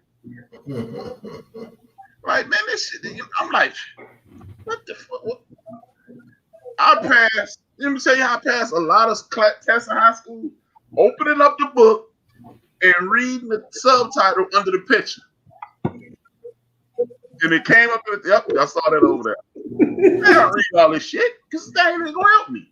Why are you teaching me about China? Why in 6th grade did Miss Dow teach us about how they used to bound the ladies' feet in China and paint their toenails? Why is that in my damn head? So you want a kid who got anything that resembles common sense? Yeah, I ain't used that shit yet. Oh yeah, well, I'm gonna go get my feet done like they do in China. How does that shit come? So yeah, look, man, these kids, like I say, man, there are no exacts in the world. These white people are trying to fuck over because they don't want our kids learning, because they know if our kids fuck around and start learning, that's their ass. And again, these are the opinions of me. Nobody on the panel feels this way, and that's what it is, man. And if you're offended by what I'm saying, all you have to do is come to the show Tuesday at 5 p.m. and say, you know what, you said this and you're wrong. But don't give me your experience, as Benita said. Give me your experience. Show me why the only thing in this country that should be communistic is education. And when I was in high school, Dr. Ruth Love in 1984 here in Chicago said everybody had to graduate with a foreign language. Am I correct, Benita? Yeah. Benita? Okay. Yeah. Why don't I have one language? Why didn't I graduate? Why didn't I take Spanish 1 or no other language?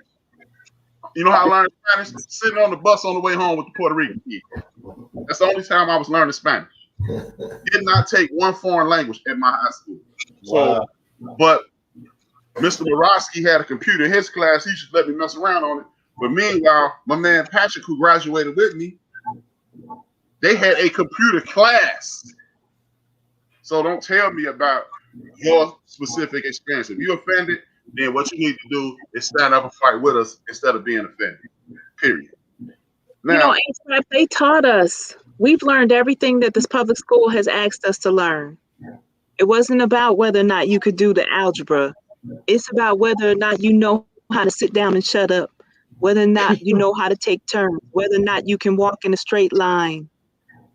We learned everything they wanted us to learn, whether or not you are willing to be a productive citizen, whether or not you're willing to comply. Will you shut up and stop asking all them questions? And so most of us do that really well. Yeah. To the point to when people hear what I just said, I used to have family members say, "Why you hate white people so much?" No, I hate what they do to you. I hate the fact that you didn't hear what I said. The system is designed to make you a monkey instead of making you a woman or a man. And that's what I'm talking about. And guess what? If you're not rich, your kids being taught how to be monkeys too. The question is, why do they hate us and the kids that they growing up like our culture? Do they want to be a part of what we doing? You know what I'm saying? Hey, bro, they don't hate us, Rockin', because they don't hate us because everybody likes Smokey Robinson. Everybody like the OJs. Everybody used to like the bars, and everybody like rap music now. I ain't doing nothing about that people who look. When we were younger, you 10 years older than me, Rocker, but you can remember that.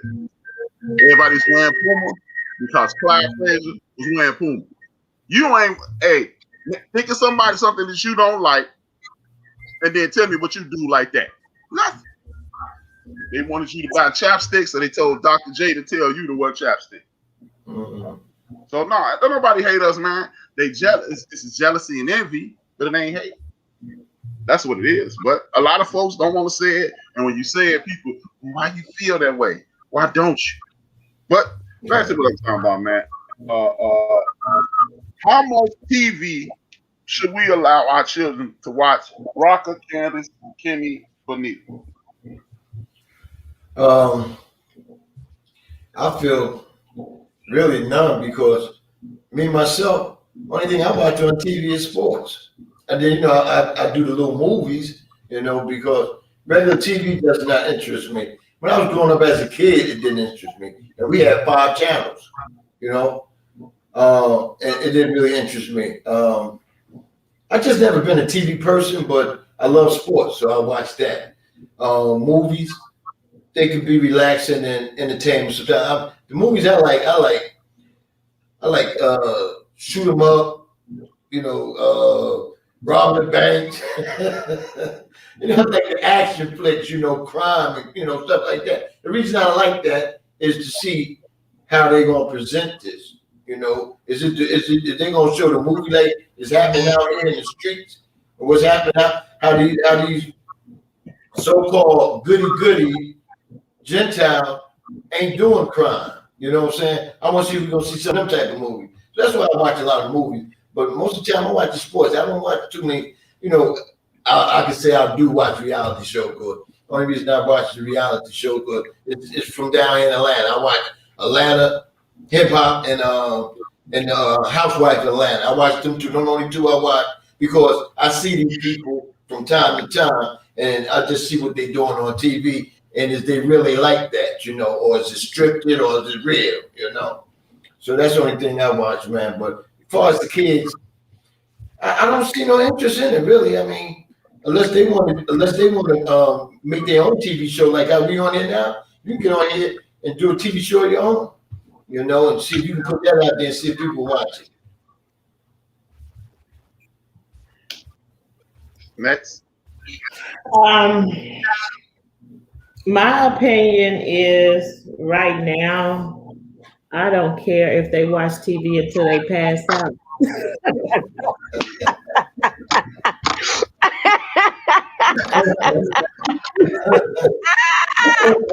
That's the truth. That's the Ain't nothing wrong with that. Sure. But seriously, I don't have a limit to how much they watch TV because it can be informational, but just make sure that they're doing their own research. I don't limit my kids to watching TV. I don't have a specific time or what you can or nothing explicit, of course, but just form your own opinion, do your own research. And again, since we all at home, you can watch it 24 hours a day. I don't care. I know that's right.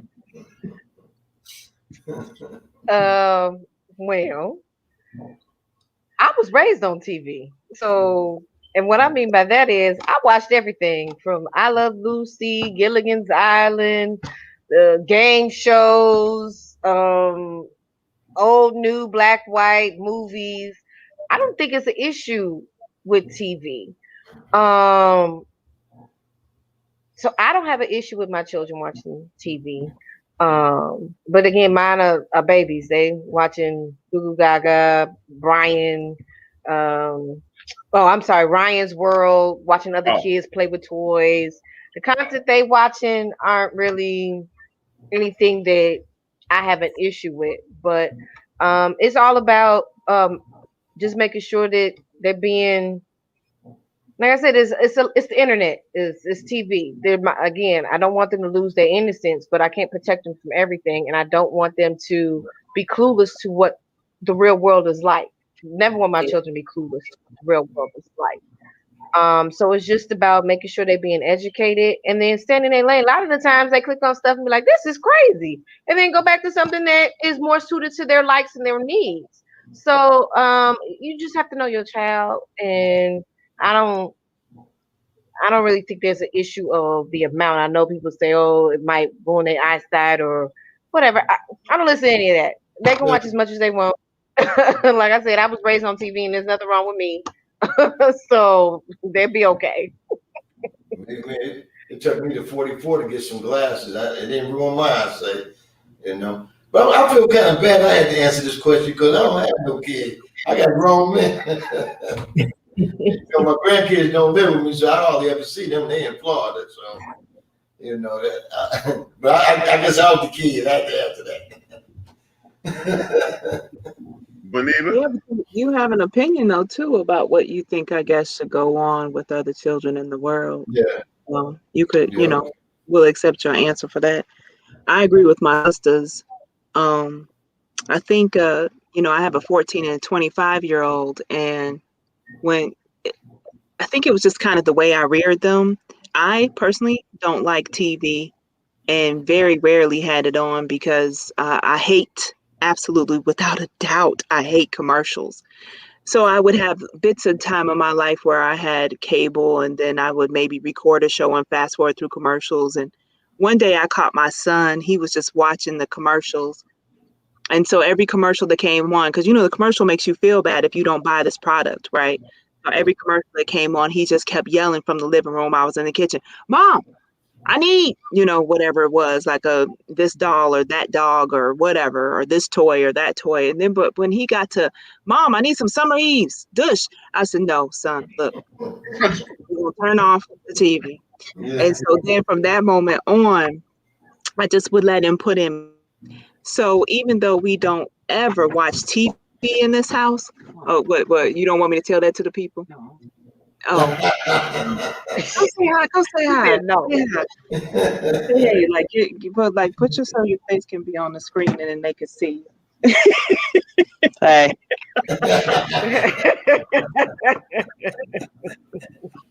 I made fish. You can get the fish. He said he already ate it. But anyway, so what we do though in this house is we still are on screen.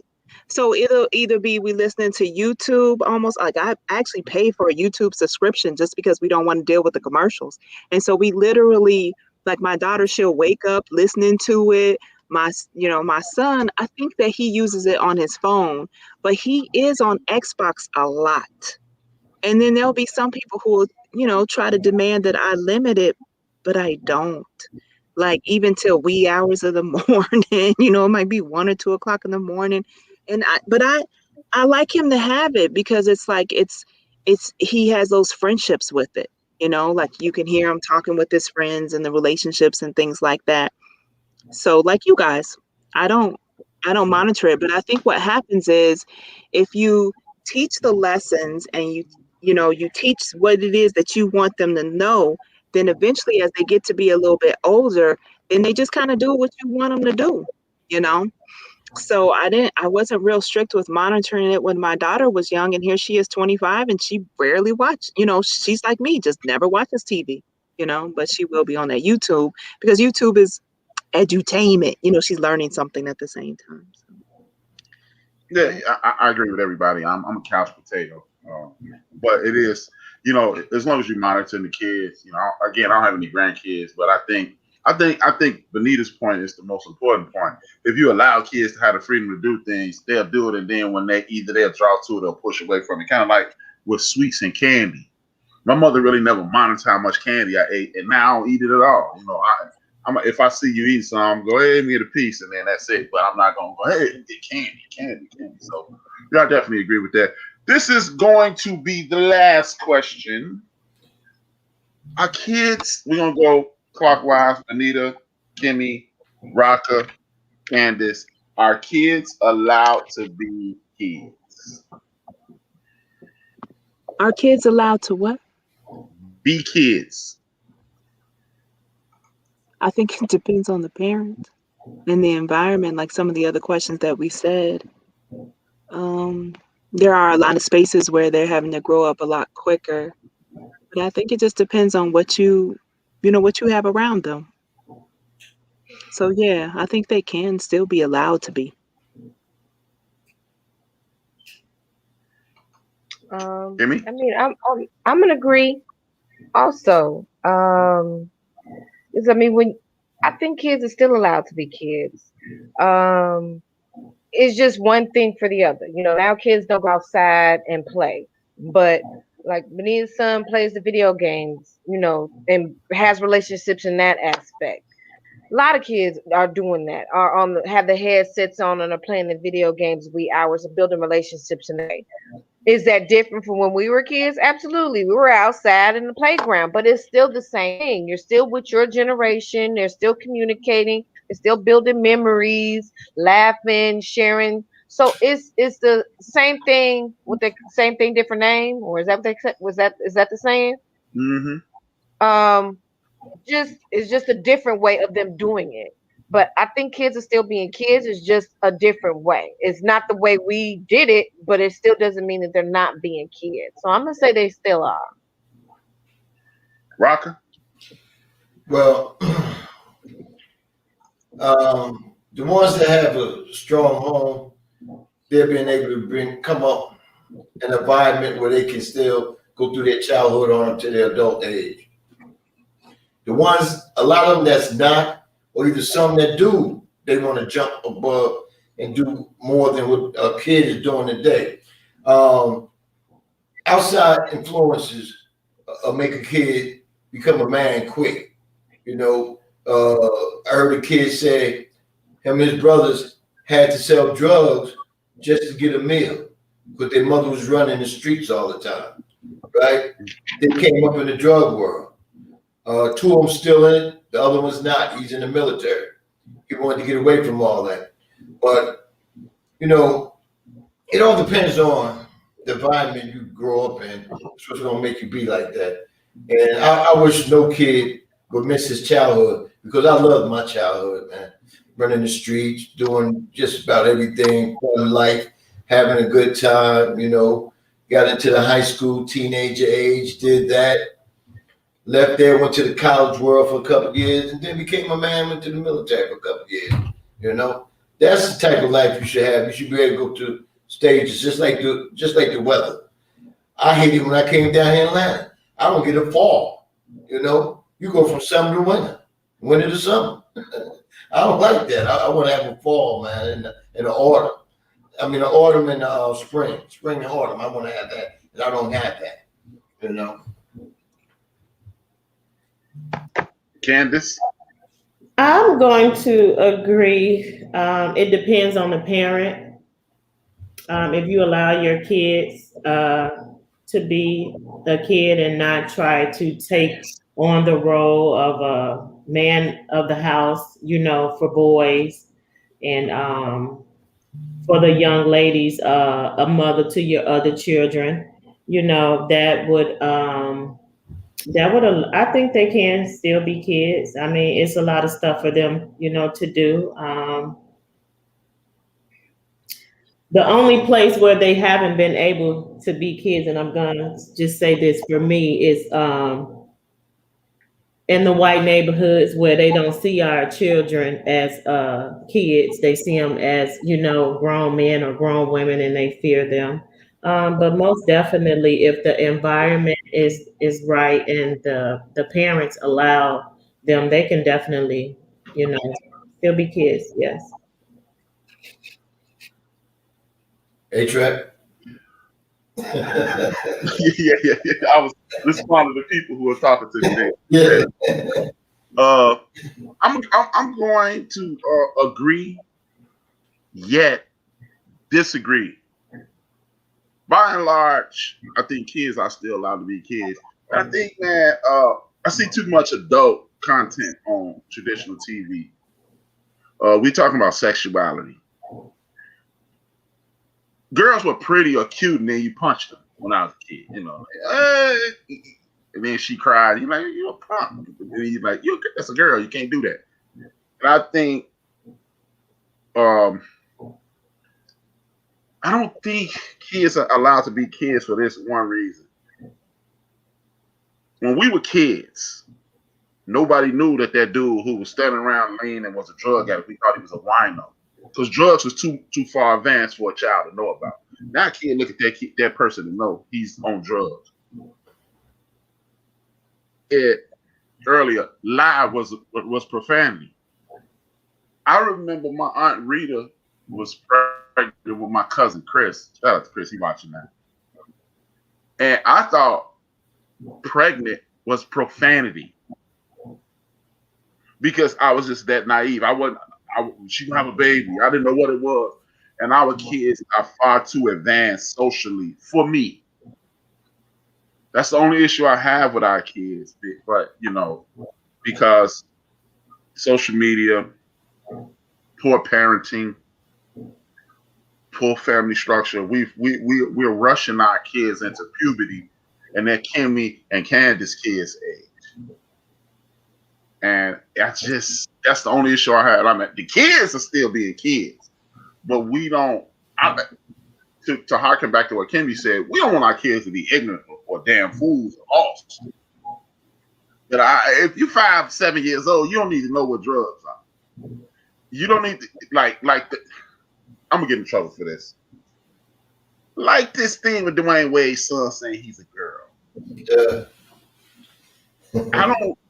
At age 10, yeah, I don't know if I could grasp that. And maybe because they telling you that SpongeBob is gay, or I think we're overloading our kids with too much information. Like, it's this TV show. Only person on here probably gonna remember is Rock and Benita. There's a show with Ted Knight called Too Close to Comfort. Oh, yeah. And they had a gay dude on there. Now I was 12, 13 years old. I knew the dude was gay. They never said he was gay. Nah. They never said and then, you was stereotypical. He was in San Francisco. They tried to hook him up with a girl. He was like, I don't like girls. He was all uncomfortable. But, and I remember sitting there watching that show going, why don't they just say gay? But they wouldn't say it because they knew younger people were watching. It was a family show. And I would like to hear what y'all think about that. Maybe I think we give our kids too much to process sometimes. And that stunts what they do. I would love to hear y'all opinion on that. And if I offended anybody from the LGBTQ community, then get over it. No, I won't do that, Chief, because you know what? That's like we'll get over George Floyd. You see what I'm saying? I understand that. Because you know what? In my show, I'm not used to. I grew up. We used to call them fags. You know what I'm saying? I said that on my show, and I got an email. An email said, I have a couple working on my job, and they offended to that. Say gay. I say gay. No. I mean, that's what I was used to. That's all I knew. Because I had a cousin, and I used to call him that. You know what I'm saying? So he ain't saying nothing about it. You know, that's growing up, though. But I guess everything is different now. Everybody got an organization with president, vice president, and chairman of the board and all that. So you got to respect them now. You know. Anybody else want to add anything to what I said before we log off?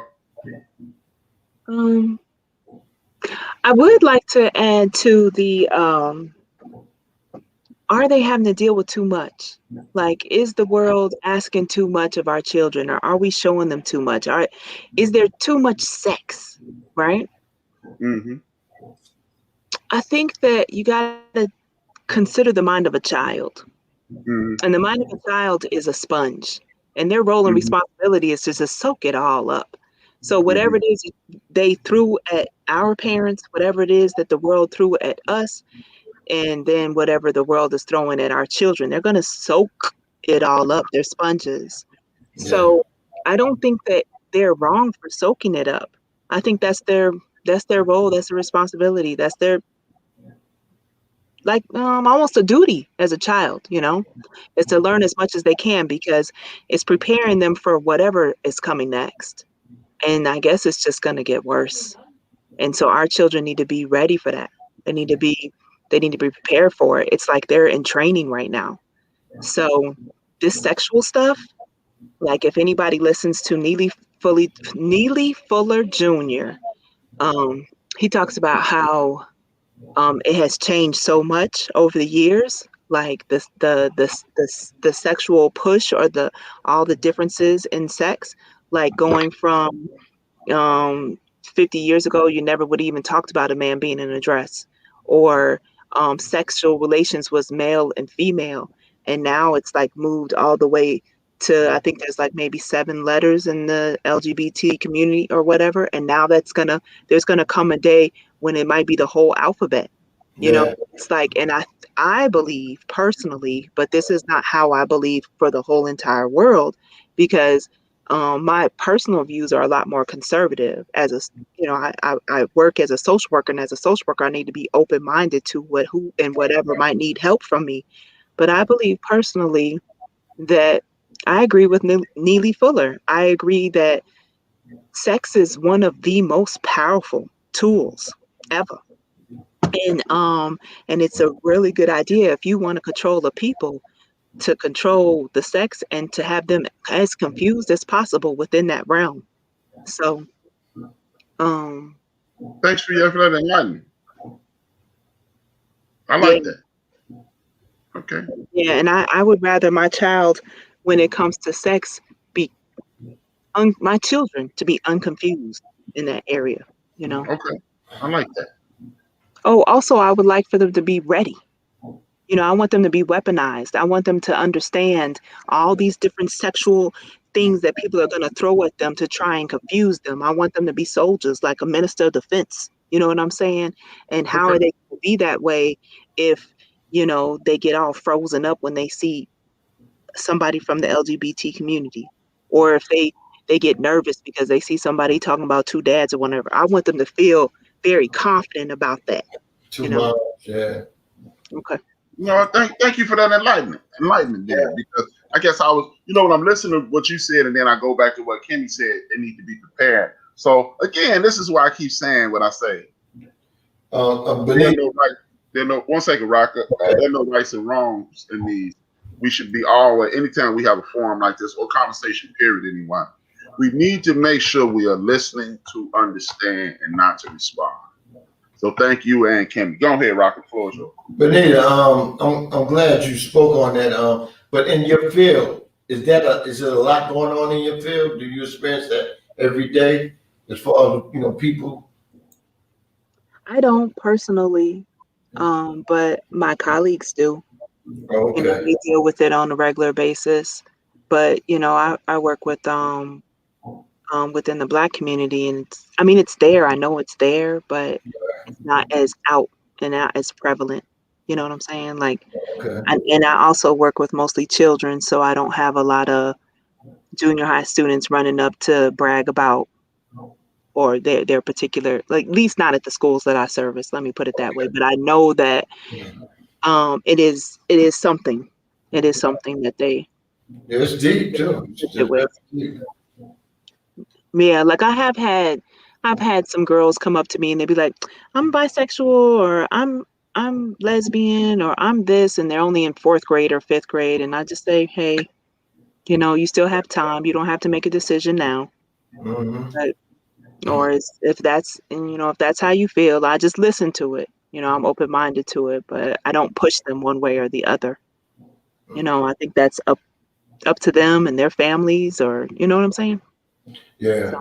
And my neighbor, she worked up in high school, and you know, all the kids respect her. You know, she was in the office when you first come in, say you're running late and stuff. She worked in that office, and she used to tell the little girls, pull your pants up. You don't even know nothing about that. Why you want to try to go around acting like that? You don't even know nothing about it. Go into class, you know. Right. And she's right. You know, I mean, I think it's a phase where, you know, where a girl said, well, you know, I'm a dude, you know. But damn, could you do what I do? Well, one of the big differences now is that what might have been a phase back then is taken very seriously. Right. Like, I went to a workshop on, we spent, I think, 3 or 4 hours just specifically talking about the pronouns. Right. You know, like whether we should call the person he or she. And what they're suggesting we do is wait around until the person tells us, you know, or Yeah. ask them, like, what are your pronouns? You know, how do you identify? You know, that was something that we didn't have when we were kids. Nah. But, so the other thing is, like, if a person says, hey, I don't consider myself a female, I consider myself a male. One of the things I learned in that workshop is that they have these hormone or puberty like blocker type medications that they can take. I don't know if you guys are aware of this, but it's like something where if you're not quite sure if you want to be male or female, then you can take a pill and it will stop puberty. So you will just wait and you won't go any further until you decide what you want to be. So if you want to wait till, like, say you're 15 or 16 before you decide which direction you want to go, then they can have you stop taking that pill. And if you want to switch to something else, then they can have you take a different pill. Wow. But so that's the big difference that I was trying to share, is that the big difference between now and then is, you know, back in the day, it would have been like, psh, you know, you would have just been hit with a psh, whatever. Yeah. Right. But now it's like you're not, depending on how open-minded your circle is, you can literally allow yourself to change into something different.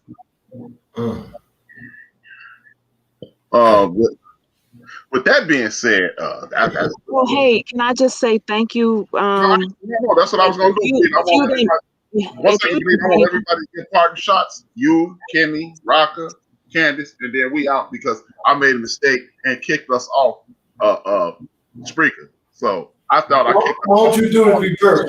Why don't you go Candace and the women? I'll be last. Ladies first. Okay. Benita. You'll never give her a chance to go first. Okay, Benita, Kenny, Candace, then Raka, and then. Okay, so I had just wanted to say thank you. You were thanking me about what I said and enlightening you, but I had to listen to you say it the way you said it, that even caused me to come up with that. Like, I've never used that analogy with the sponge before. Like, it just hit me when I was listening to you talk. So I appreciate these moments like this, as now it's going to be something that I could use from now on. But I appreciate today, my lovely sisters, and the fellas. I've learned quite a bit from all of you all, and I appreciate the opportunity. Thank you for having me. Yeah, you was very educated too. I took it all down too. Kimmy, child beater.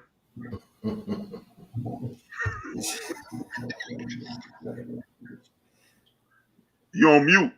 Mute. We can't hear you. We can't hear That's you. why I beat my kids. I unmuted myself. Okay. I was laughing too hard when you said I was beating my kids. I never said I was not a fan of discipline. So, but no, I mean, having discussions like these are important. There's no right, there's no wrong way. We all are all trying to make it. Be your kids are much older, but me having the younger kids, I look to people who've gone through it before, because nothing is new underneath the sun. It might look different, but Right. it's all the same.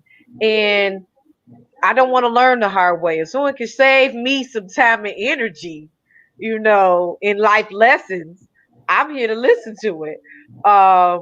You there's always going to be times where you're just going to have to learn the hard way. But if there are times where you can find something out and do it an easier way, that's what I strive for. I'm not trying to reinvent the wheel at the end of the day, and having conversations like this with different people from different areas and perspectives is eye opening. So I appreciate everybody's input and time today. So thanks for having me. I just want to say I enjoyed everybody. I love listening to the different opinions. I can use it in my household. I've never been on a podcast to discuss anything like this, so this is really good for me, and I'm looking forward to doing it more often, if I may. Yes. And thank you, everybody, for your opinions and information as well. I really enjoyed it. Rocker? Even though I was late and I missed a lot of other stuff, it was very interesting.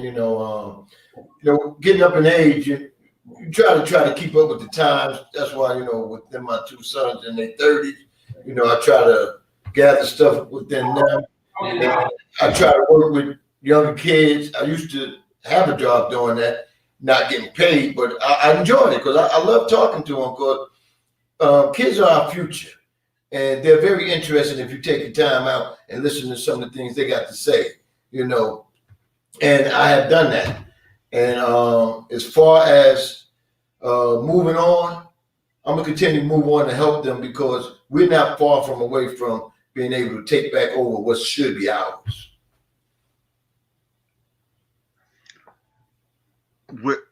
Okay, man, that was great. Everybody closing remarks were awesome. I want to thank each and every one of you, and I will be calling you guys again, because I do want to continue to have these forms of conversation, because again, as Kimmy said and Benita said, conversation sparks ideas sparks motion, and motion to get us where we need to be. And I want to thank each and every one of you. I didn't acknowledge Rhonda. I didn't acknowledge Microwave on the other end. Jay Fish, the Microwave on the other end. He was on the Spreaker side. And for a second, I had kicked the plug out and then knocked out the Spreaker side. That's why I thought it was over. I was texting y'all. I don't know what happened.